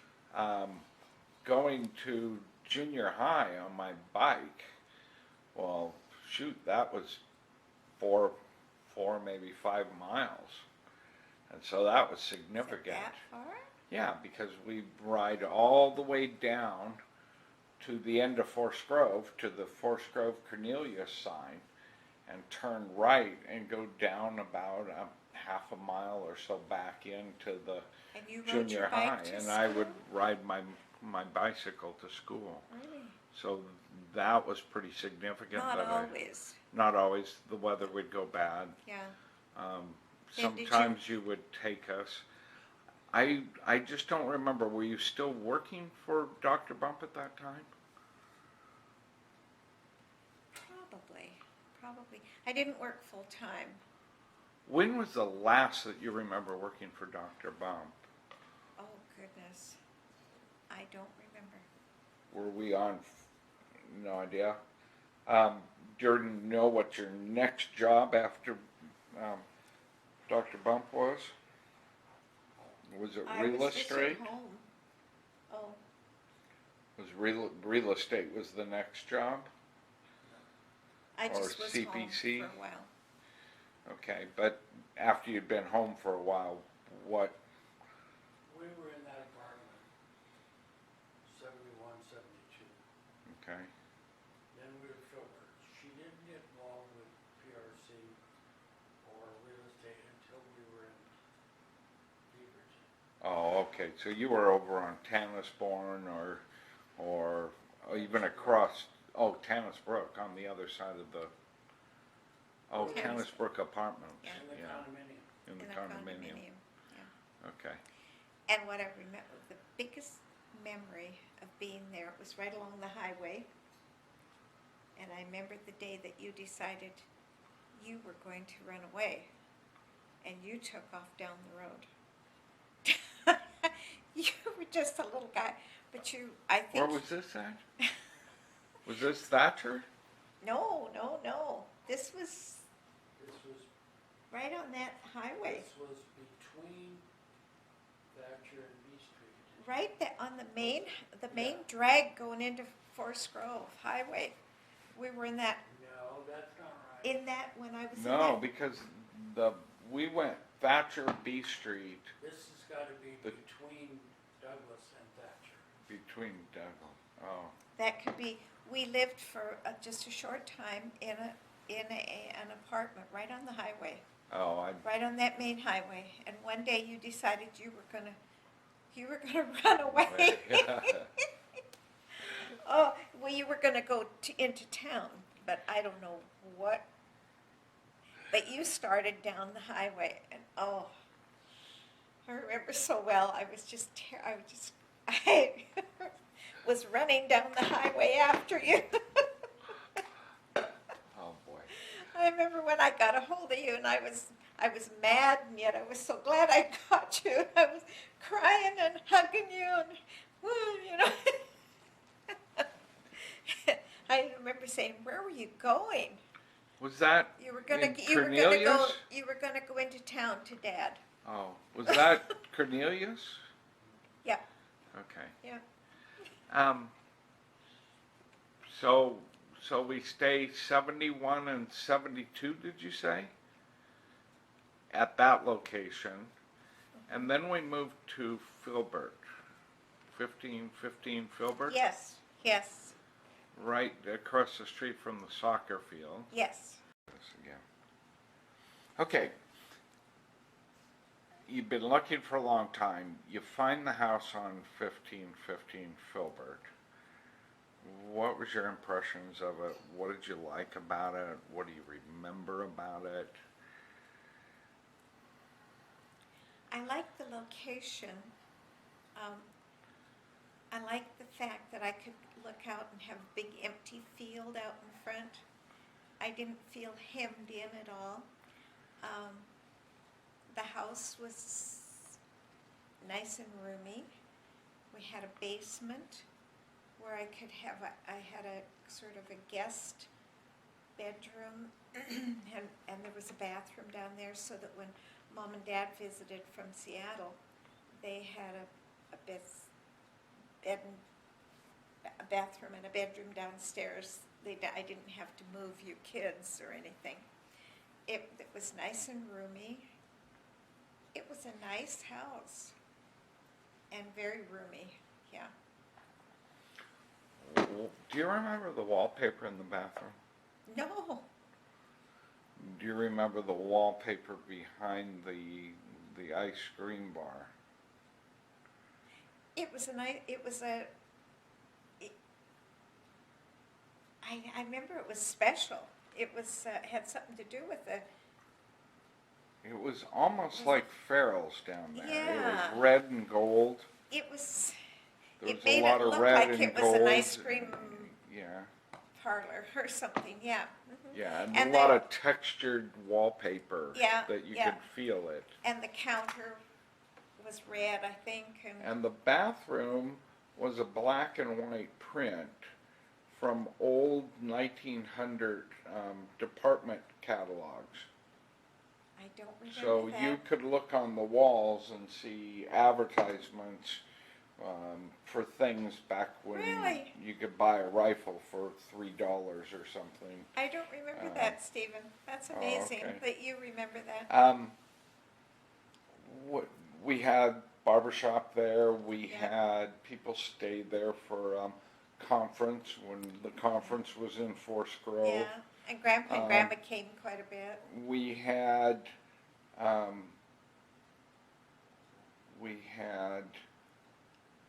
you had meetings in there for women who were learning the seasons. Somebody would come and present your colors on whether you were fall and spring. Do you remember that? I haven't thought about that for years and years, but you're right, yeah. You'd learn supposedly what season you were, and that gave you clues as to what color clothes you should wear and stuff. Oh my gosh, that's been years ago. Yeah. How about Tupperware parties? Do you remember Yeah, those? had Tupperware parties. Yeah. Let's see, what else did we have there?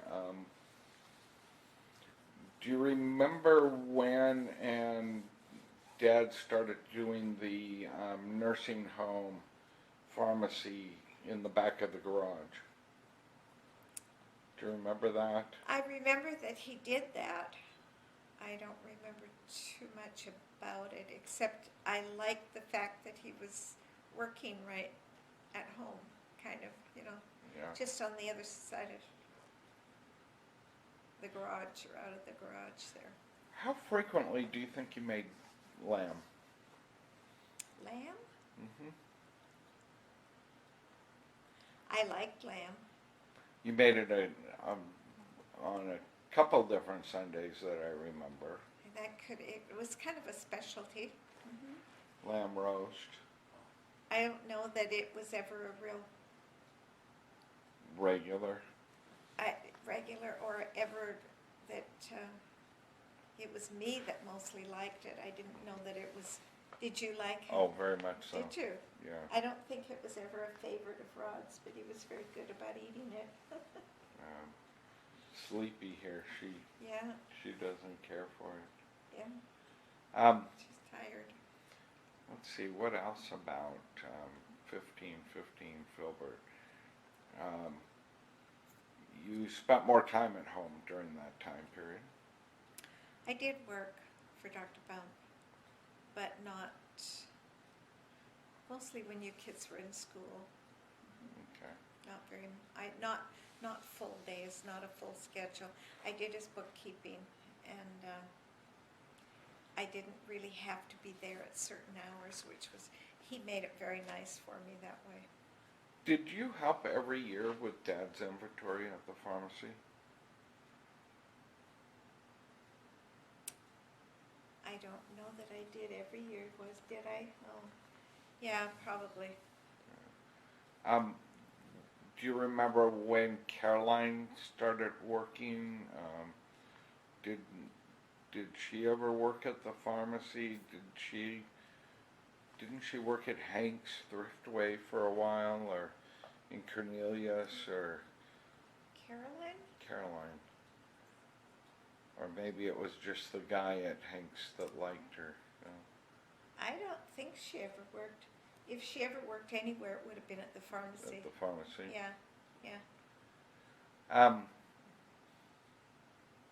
And I think she did after school and that she would, yeah.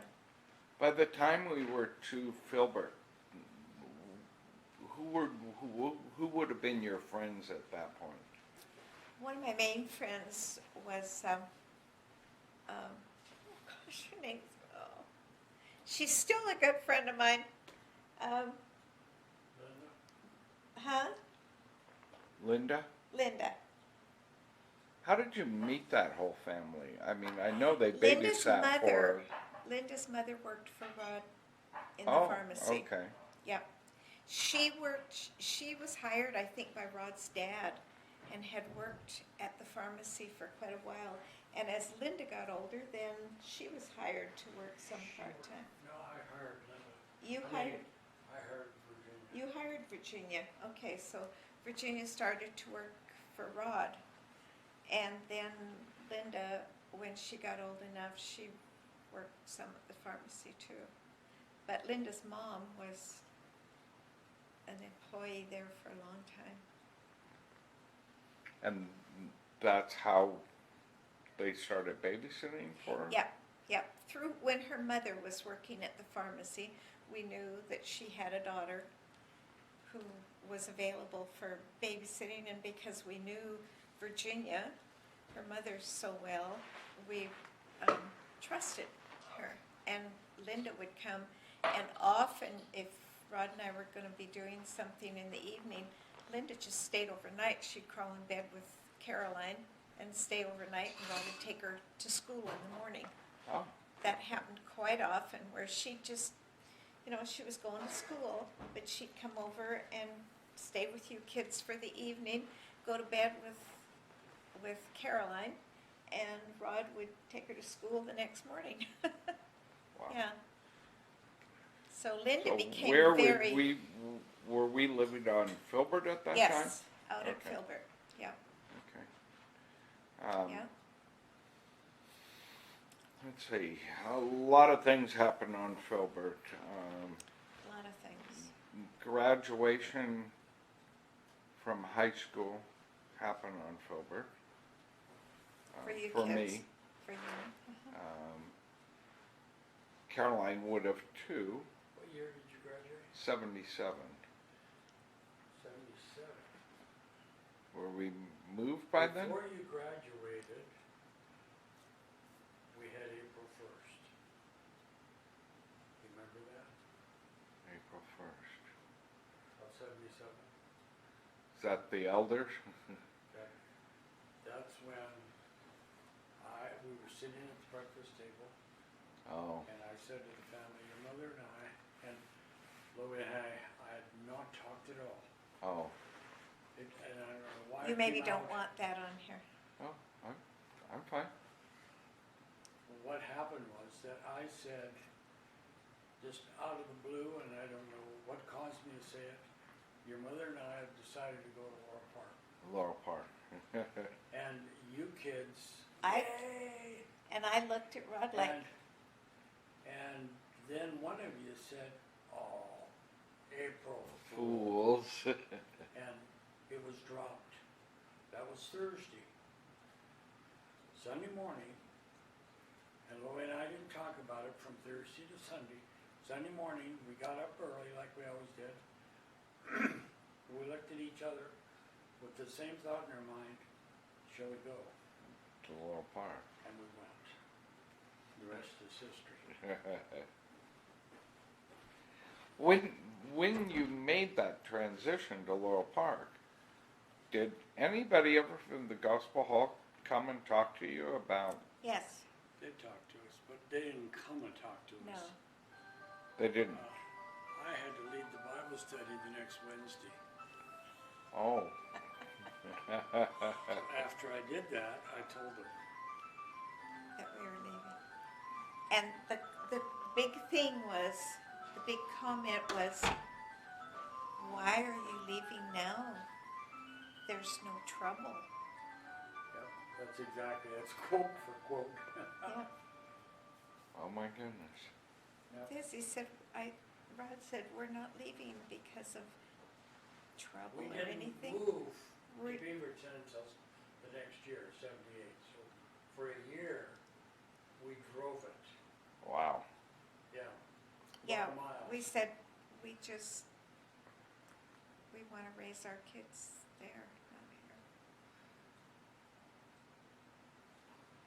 I think it was hard on your folks, They were really good about it. but though. they were very good about it.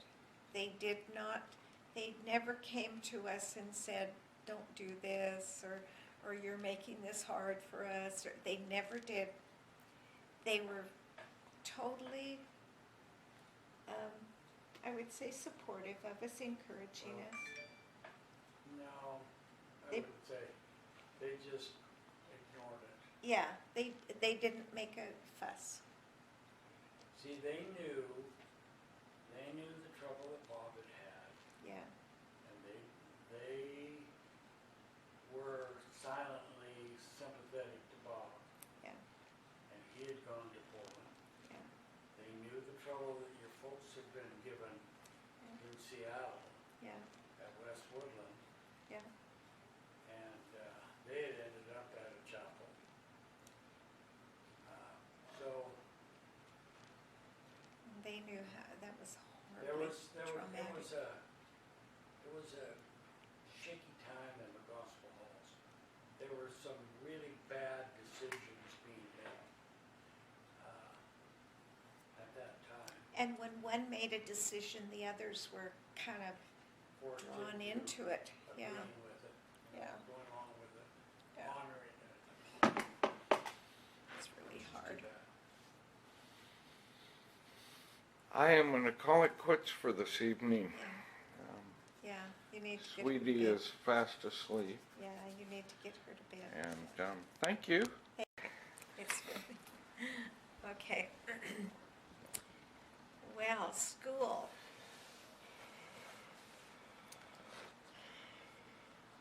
Elementary school or, I think it would have been Carolyn and I would have been high school by that time, by 15, oh, 15 you probably Filbert. were, yes, And Brian would have been in, I think it's at junior high.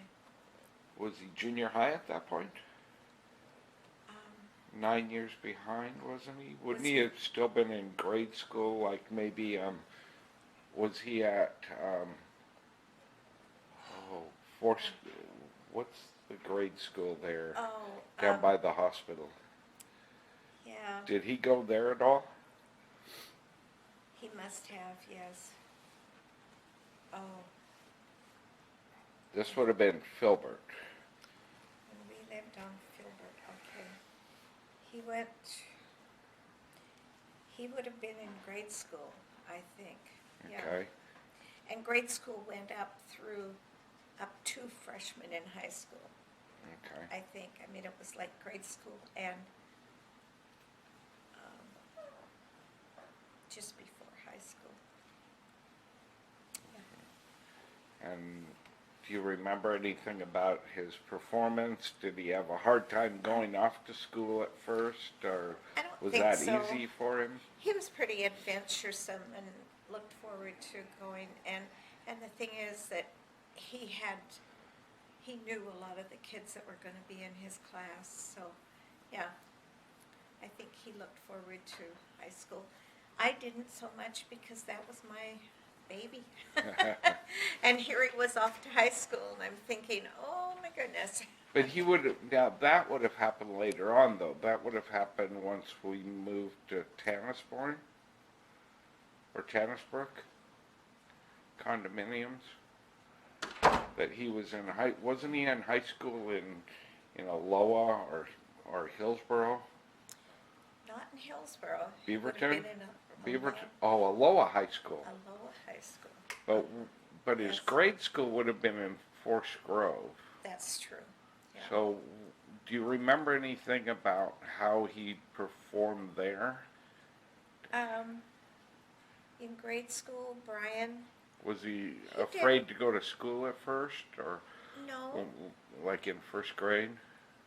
I don't really remember too much about his actually going in first grade, but I certainly don't remember that he was reluctant to go. Okay. I think he fit into school, and he was fairly social and took the How about grades? eh, I need to adjust it. Okay. How was Caroline during school?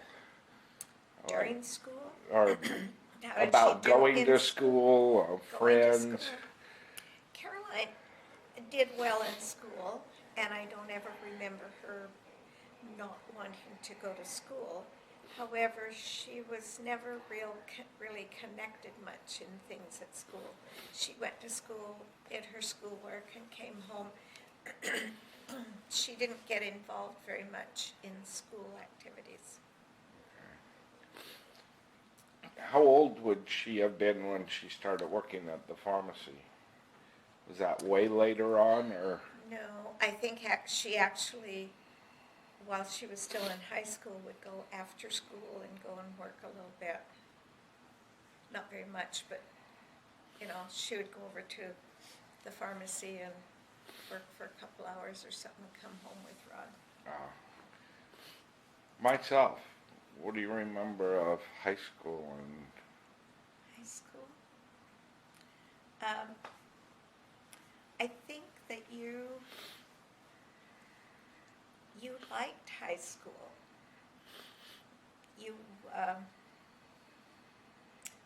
I wish I could remember the things that you were active in. I don't know that there was too much other than regular school time, that I can't remember if you were involved in extracurricular activities in school. I don't think, none of the three of you were very, very active in after-school activities.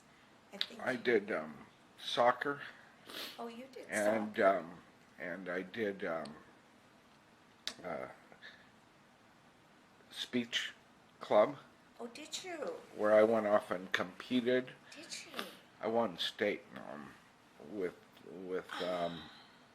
what's his name, with Doyle Stewart Wonderful. in debate. I'd totally forgotten that, Stephen.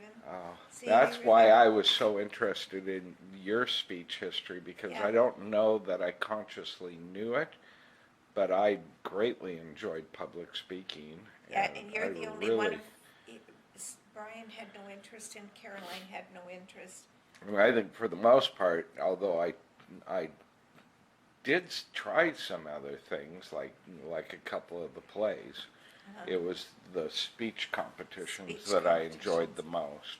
Yeah, And see, that's what I was on the way to when out with Peter, when the car accident happened. accident. Was I The was on speech the way to contest. the speech contest. Yeah. Yeah, and I really liked that. I was proud of you for that, because that was something that I had been involved in and something that I was very interested in when I went to high school. That was my identity Yeah, all through high school. Speech. speech. It's, And I speak for democracy. and that's At the the time same I thing. went to school, that, yeah. The other thing I remember is you going to the Washington County Courthouse with me and watching court cases. Oh, yeah. That I I love- that I remember. Yes. but- Legal stuff always interested me very much. A real fan of Perry Mason, Perry Mason? No. the legal show on TV in the afternoon. Oh, yeah. Mm-hmm. Okay. Yes. What? So 1515 Filbert. We then moved to Tannisbrook. And Tannisbrook was right across from the Tannisborough Mall there, right behind it. Uh-huh. We had that kind of a long drive-in by a couple low-lying ponds, and then up the hill to the condominium. That's where Grandpa stayed with us for a short time before he went into the retirement, the care facility. Your dad. Grandpa Kazin. Yeah.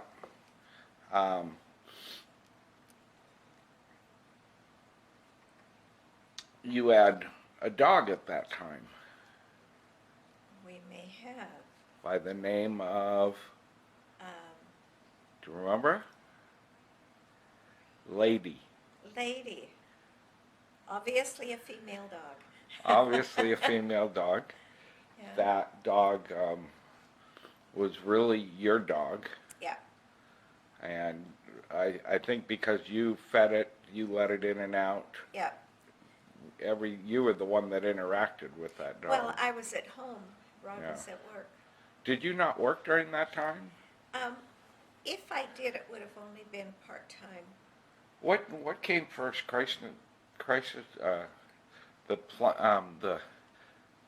pregnancy clinic, Crisis pregnancy. crisis pregnancy center? Oh, did that come before your interest in real estate, or after, or after the real estate? Yeah. So when we lived at Tannisbrook, were you doing real estate at that time?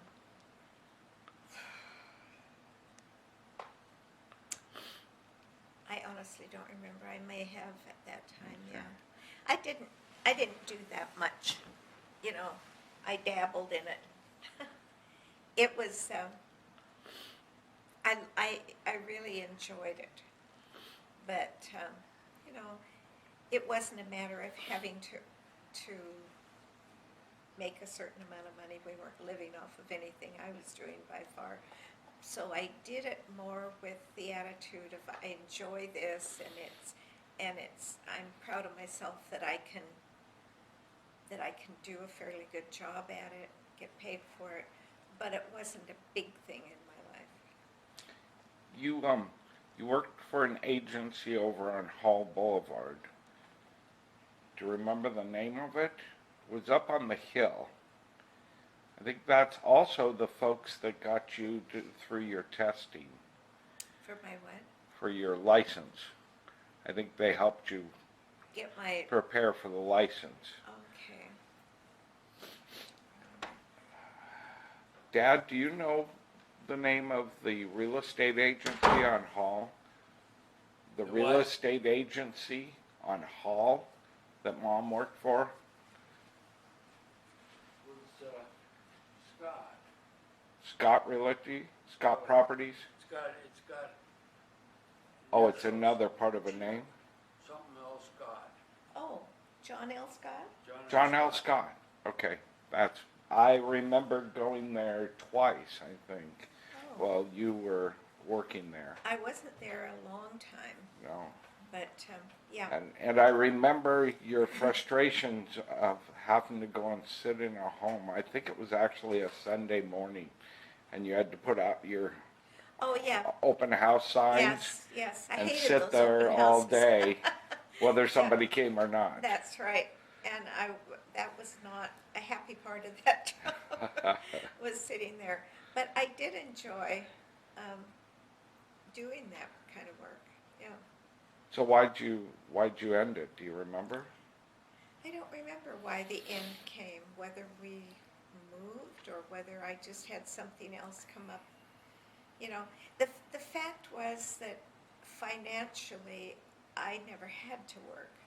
And so when different things, a couple times I remember I was offered another job and I just took it. More for the experience and because it sounded interesting and because I didn't really financially have to stick with one place in order to build up seniority or anything. Yeah. So my working in those areas really was largely for my own entertainment and appreciation and enjoyment. I enjoyed it. Yeah. I wasn't working because I had to work, and I just enjoyed the work. I remember on Filbert, you facilitated at least one person in doing a couple different Tupperware parties. Do you remember who that person was? You weren't the Tupperware dealer. You had a friend that was a dealer, and by hosting the parties, I think you got some extra Tupperware benefit for hosting the party. Oh boy, Stephen, I don't know if I can remember who it would have been. Okay. Do you know if that continued to go on in Tannisbrook? No, it did not. It didn't. Okay. There was a period of time that we went to Ashland on a couple different occasions. Mm-hmm. I think that predominantly happened while we were still in high school, Carolyn and I. Could have been, yes. Okay. I was trying to place when that was. Yeah, I don't know. I couldn't tell you exactly what years, but you were both still in school, and we may have even gone. I don't know if we went during your school time or if we took you out of school to do that or not. I don't think so. I think we went during the summertime. Yeah. Okay. But I think that it seemed to be that you kids enjoyed going to Yeah. Ashland. Very much so. My memories are, any chance to go back and I would jump on it. Yeah.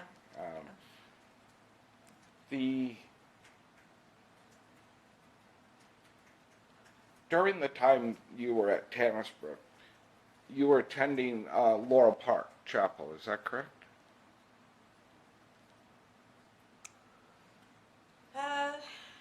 Dad is saying yes. Yes. Okay. Okay. Were you involved in Bible studies or any ministry to do with Laurel Park?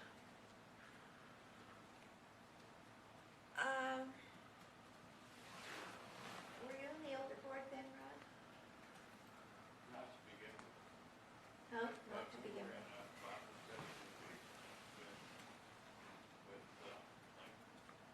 So we had Bible study. You have Bible studies with Jim and Poppy Smith? Yeah, and there would have been other people too, but they were part of that, yeah. Bible study. Do you know why you moved from Tannisbrook to across the freeway? and up to Bethany? You know, it's interesting. A lot of our moves were just because I was very interested in real estate. I was interested in looking at homes. I was always up for moving somewhere new, doing something different. So, yeah, whenever I had a chance, I loved to look at places that were available. And when I saw something that was available that I thought we might like, Rod was very good-natured about. Going and seeing it? Yeah, yeah. And I never seemed to put roots down so deeply where I was living that caused me to not want to be on the outlook for something exciting, something different. Do you remember the house? Just one moment. Okay. Dad, was the street Sunnyside? Sunningdale. Sunningdale. Okay, Sunningdale. And that was like terrace or court or, do you remember? We just called it Sunningdale, I think. Sunningdale Street. Yeah, Do you remember that house? on Sunningdale.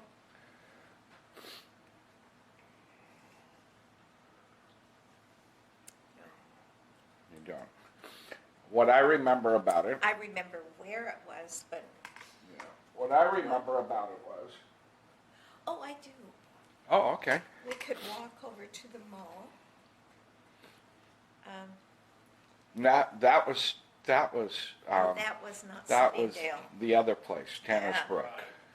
That was Huh? Tannis Brook. You could walk to the Okay, mall. okay, Oh, it's Sunnydale Drive. okay. I think that's where you got your 6458271 number that you've carried for so long. Could be. What I remember of that house, most specifically, is that on 1515 Filbert, you could have people in and guide them into the kitchen before they got to the living room, which wasn't really a living room, it was more like a presentation room. That was Filbert. But at Sunningdale you couldn't, because the foyer was practically right on top of the living room. So when you had somebody in, they would come and sit in there, and the moment they were gone, out with the vacuum cleaner. And you would vacuum the 10 feet that they had walked on. Oh, goodness. I know, I was a bit, OCD. A bit. Yeah, yeah. And you know, I don't know why I was that way. My mother was a very good housekeeper, but I don't even remember her being so compulsive as I was. And I don't know what made me, because I remember Rod would say, you don't have to do that, or what are you doing that for? But it was almost like a compulsion to do it, and then I felt better, then I could forget it. But if I didn't do it, it was there all the time. Like, I gotta do that, gotta remember to do that. So, I am a bit compulsive.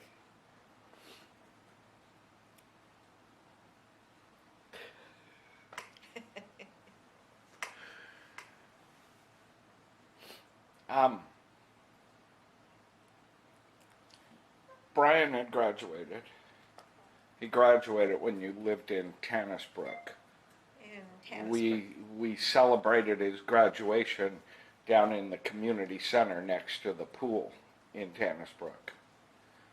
That's where we celebrated his high school graduation. Oh, And he, at that time, was discussing where he was going to go to college. college. Do you remember where? Did he go to George Fox right off? Yes. Yeah. And Caroline didn't go to college. She rather went to work for an airlines. Yes, she did. Which airlines? Do you remember? Um, Was it Air Oregon at that time, or was it It could- Horizon? Or I- Alaska?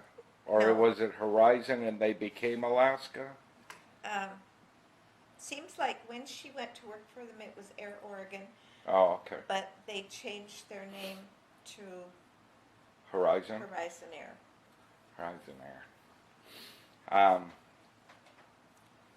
Was Brian dating anyone?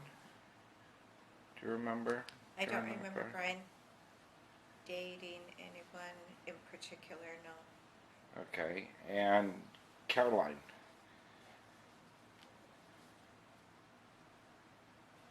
Gosh. Do you remember any of her dating? She was living in Portland for a big chunk of that time on the northeast side and working for the airlines. Yes, she had an apartment Almost out of Troutdale on 84, out north on of the east 84. side. Yeah. Yeah, yeah. But I can't even remember whether she had a roommate or whether she was alone there. I would think she had a roommate. I don't think she was alone. Okay. I don't. I remember catching up with her twice. She lived on 82nd for a while, and I know I was over to that place a couple times, and I know I was to the place up in north of 84 where she lived, the apartments.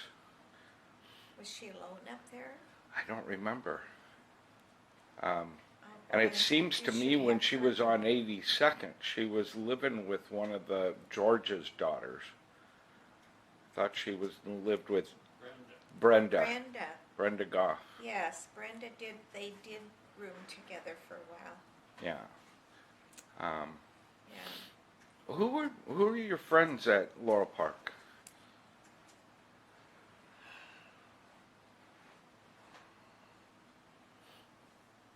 Oh, Stephen, I am sorry. I am getting so forgetful. Our friends when we Were were the at Jensens significant to you? Jansons? Yeah. They probably were. The ones that we would be more likely to go out to lunch with or to do something with now and then. And at that time, let's see. Well, you were. They had Brian and Yeah, they had two sons. Brian was the younger of the two, and there was some little interest between he and Caroline for a while. he had a pretty significant career. Brian Jansen? Yeah, he played keyboards for Sandy Patty. Isn't that correct? Do you remember that? I think he did for a while, yeah. Yeah. That was a very musical family. The whole, Yeah. well, mostly came from their dad, but they were into music a lot, and Brian was good at music, and yeah. Anybody else at Laurel Park? Dad, was there anybody else that you guys were specifically close to? Schroes, The McNichol. Schroes and the McNichols? Andy Schroth? Do you remember spending time with Andy Schroth? Mom? Andy Schroth. The Schroths, I remember that name. I don't specifically Okay. remember too much about being with them. How about the McNichols? Oh, yeah. McNichols were, socially we would get together with them occasionally, and they were good friends. Yeah. Were there any favorite eating places in Portland? I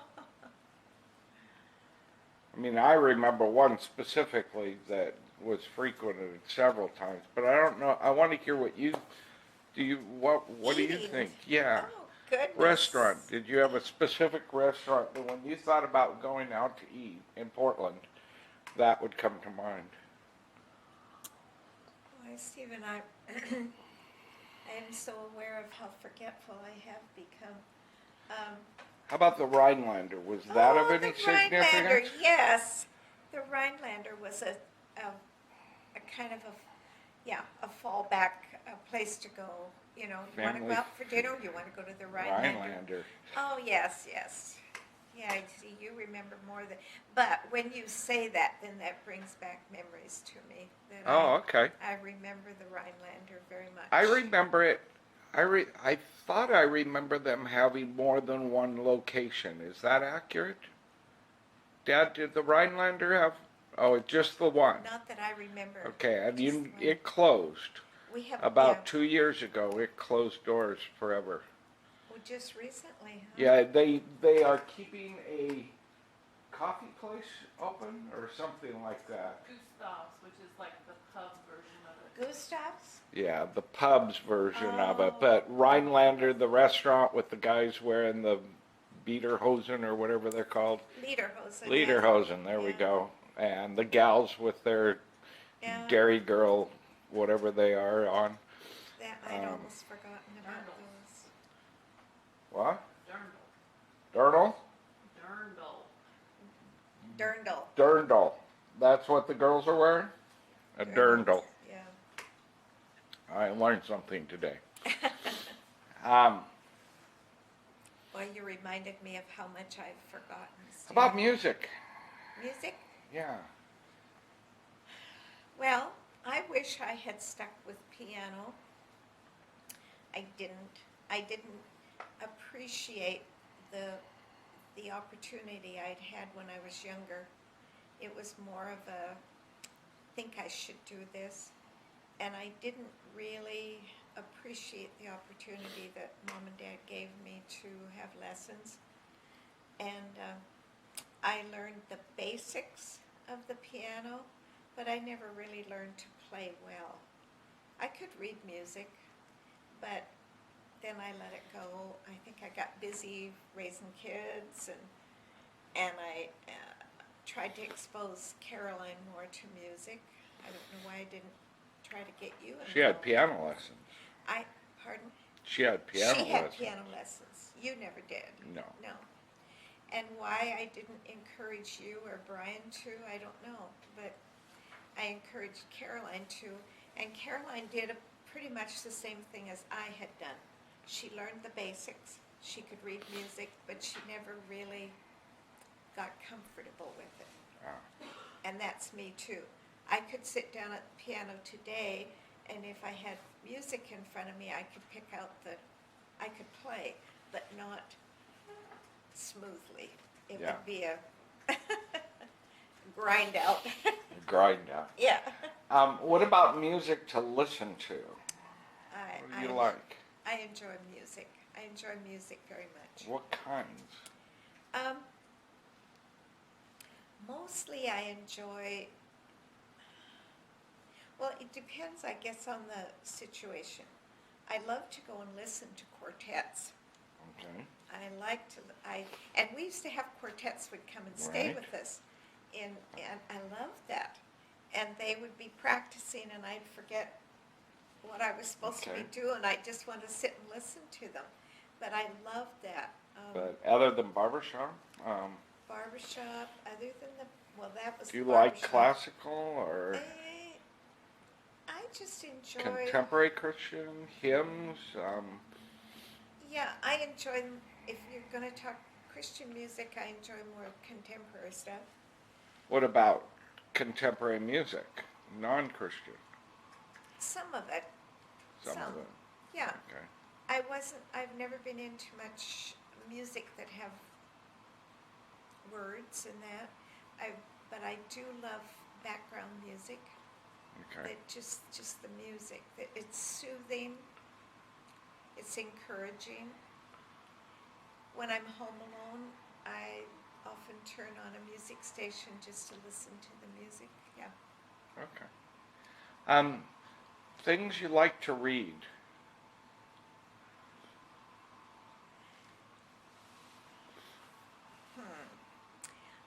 I don't read much for the sake of history.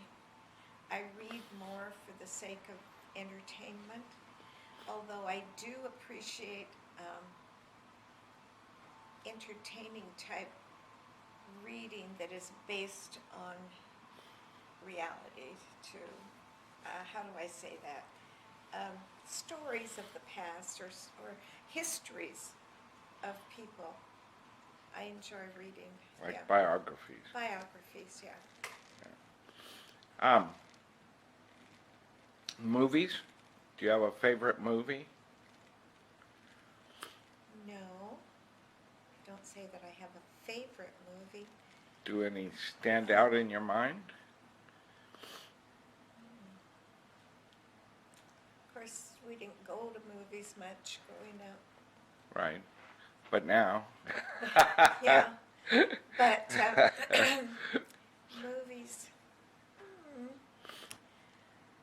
I I enjoy movies that are fun. Stories, Yep. yeah, entertainment type. Okay. Do you have a particular favorite? We were just talking about cruises.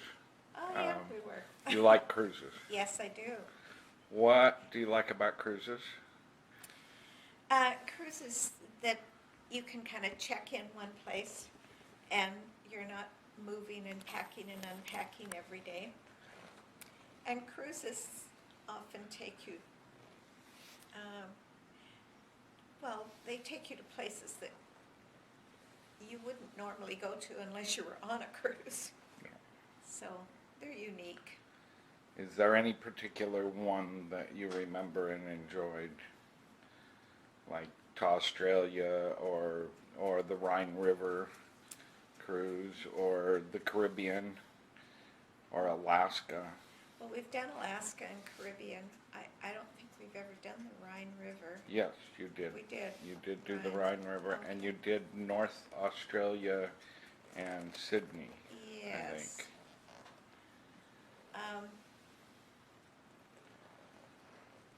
Nothing particular. Nothing particular, but I like cruises.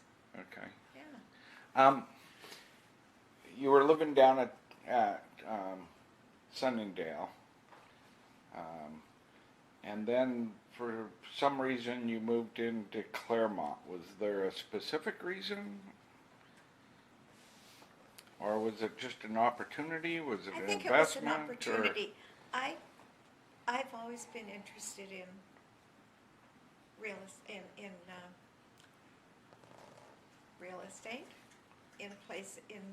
I've always been willing to move, to explore something different. Not that I've been unhappy where I was, but just the idea that, hey, wouldn't it be fun to do this or that or go live here or there? And so I never get really emotionally attached to any house.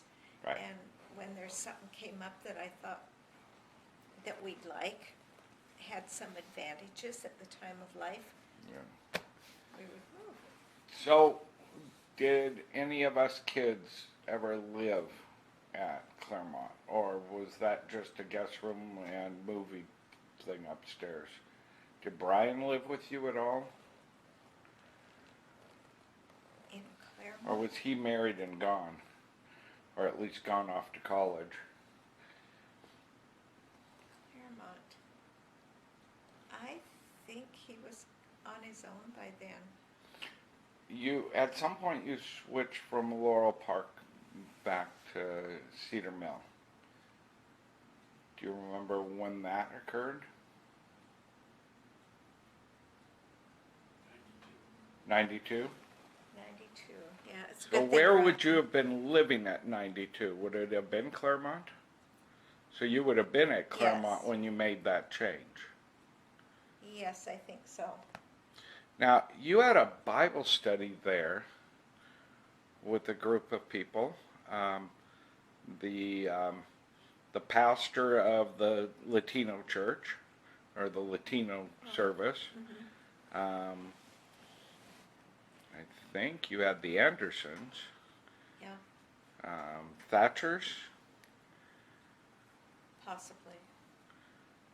You had several families that came to a Bible study at the house there in Claremont. Do you have any specific memories of Claremont? Well, I remember living there. Yeah. Yeah, we had Bible studies there. I can't remember exactly what families came to that Bible study, Okay. but the ones you mentioned, probably. Okay. Yeah.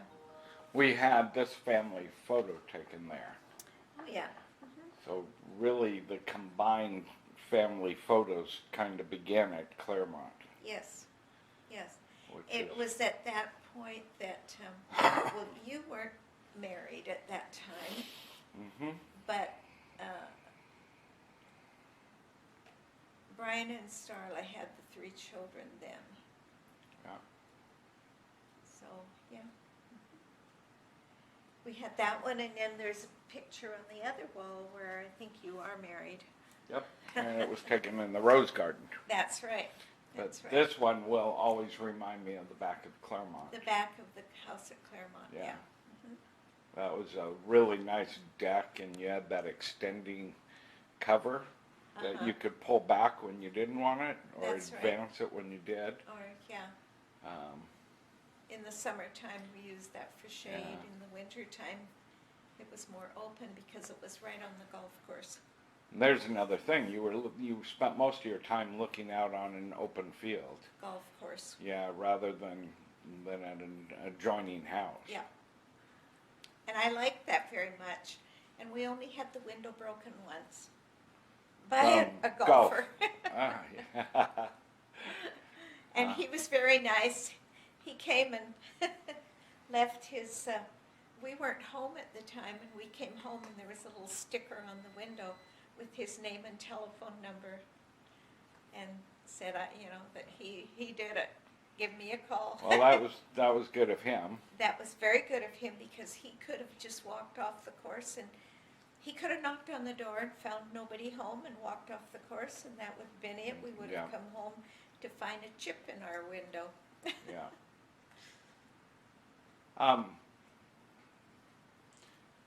Dad's still working at Forest Grove at this time? That has the compounding, lived but there. he's out in Yes. Forest Grove? Yes. And it's during this time that he starts setting up the pharmacy in Hillsborough? Or was that only since he's come here? Dad, did that start in Claremont? Oh, okay. He's saying yes. Yes? Okay. Yeah.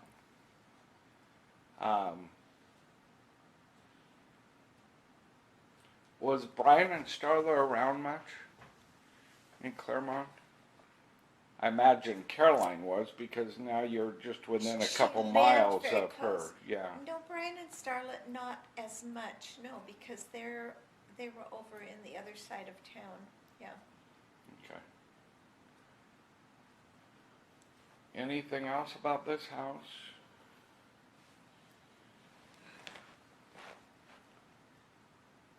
Can't remember much specifics about it, except that I liked it very much because there was always activity going on.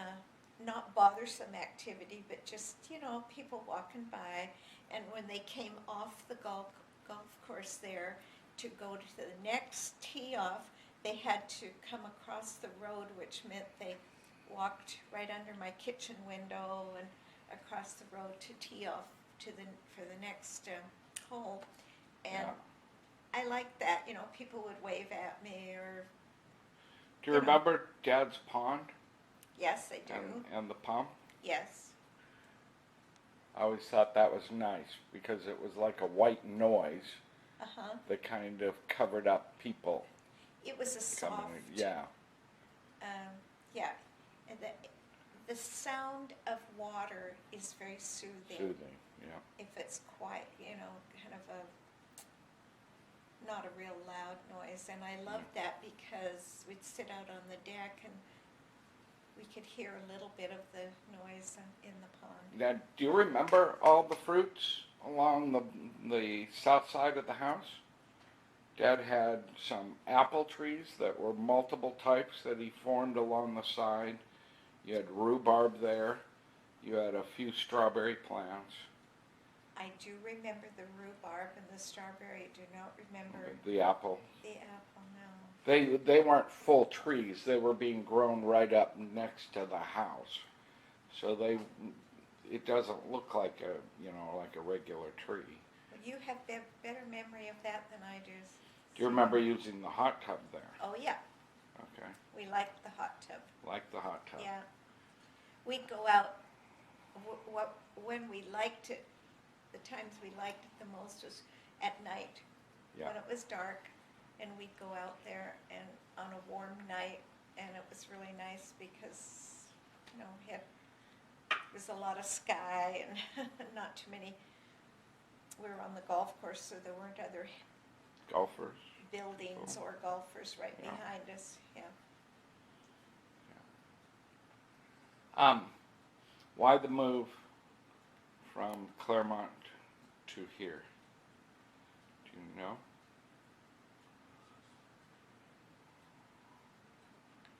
I don't remember that there was a particular reason. I've always been very willing to move. We've been very willing to try new things, new places. I think one of the things about moving here was if we were gone more, there was no yard to take care of. So it was a And- reduction of labor. Yeah, and there was a lot more yard to take care of. Mm-hmm. Living here where we are now, we don't have people walking by our house.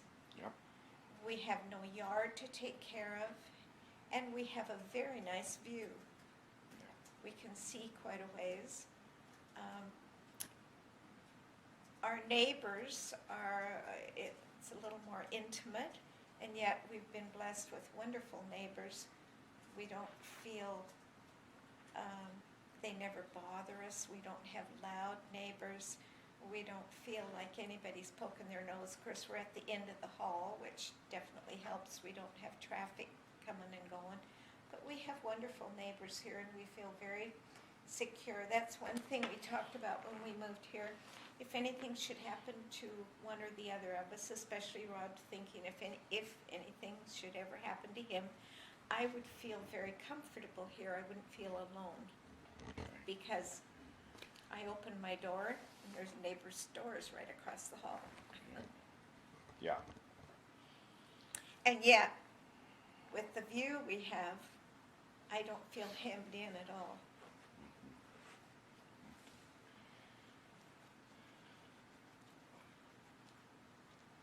A lot changed between Claremont and here?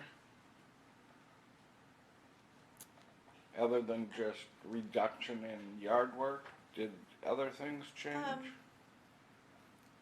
No, I can't say, not major changes.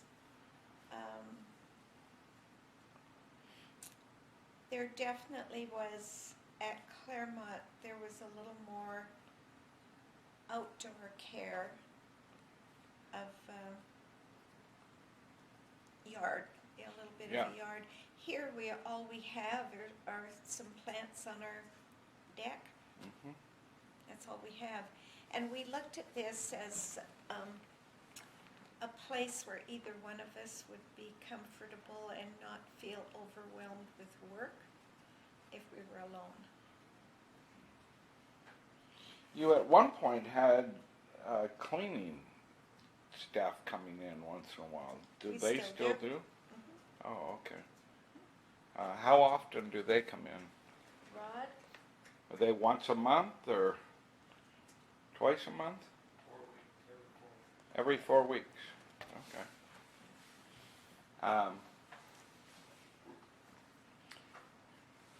If you wanted to make sure your grandchildren heard something from you, if you wanted to make sure others knew where you stood on something, what would that topic be, and what would you want to say? Oh, I think the thing that I would want to be sure my grandchildren or anybody else that knew me was aware of the fact was that I was a believer in Jesus Christ and I was a child of God, and I knew that come what may, every day that I wake up, if it's my last day, I'll end up in heaven. And I think that's what makes life worthwhile when you get older. You know, it's not the end. You know, I know of other people who getting older and they talk about it's the end of my life. You know, it's all going to be over pretty soon.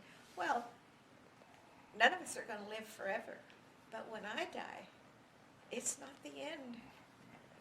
I'm going to be in heaven. And that's going to be an exciting beginning. So, and I would hope that my grandchildren, I know my children are aware of that, and I'm hoping that my grandchildren too will be aware of that, that if the Lord should not come and I have to go through death, that it's not a bad thing. It's a good thing. I'll be in heaven.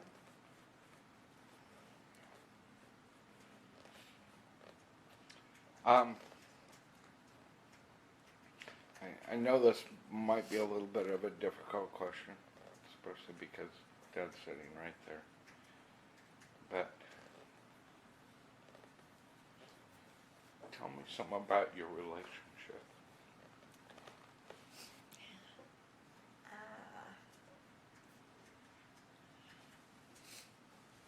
I would say that we've had a very good marriage. I wouldn't be honest if I didn't say that there haven't been, little bumps in the road here and there, but certainly nothing that has ever been of any great importance.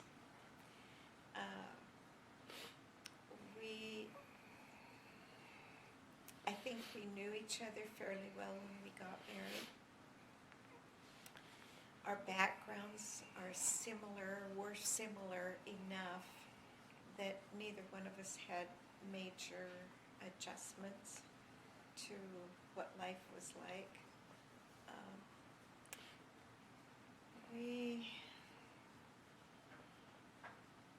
We tend to have a lot of familiar interests, and so I would say probably Rod is a little more interested in traveling, in experimenting than I am. I'm a little bit more of a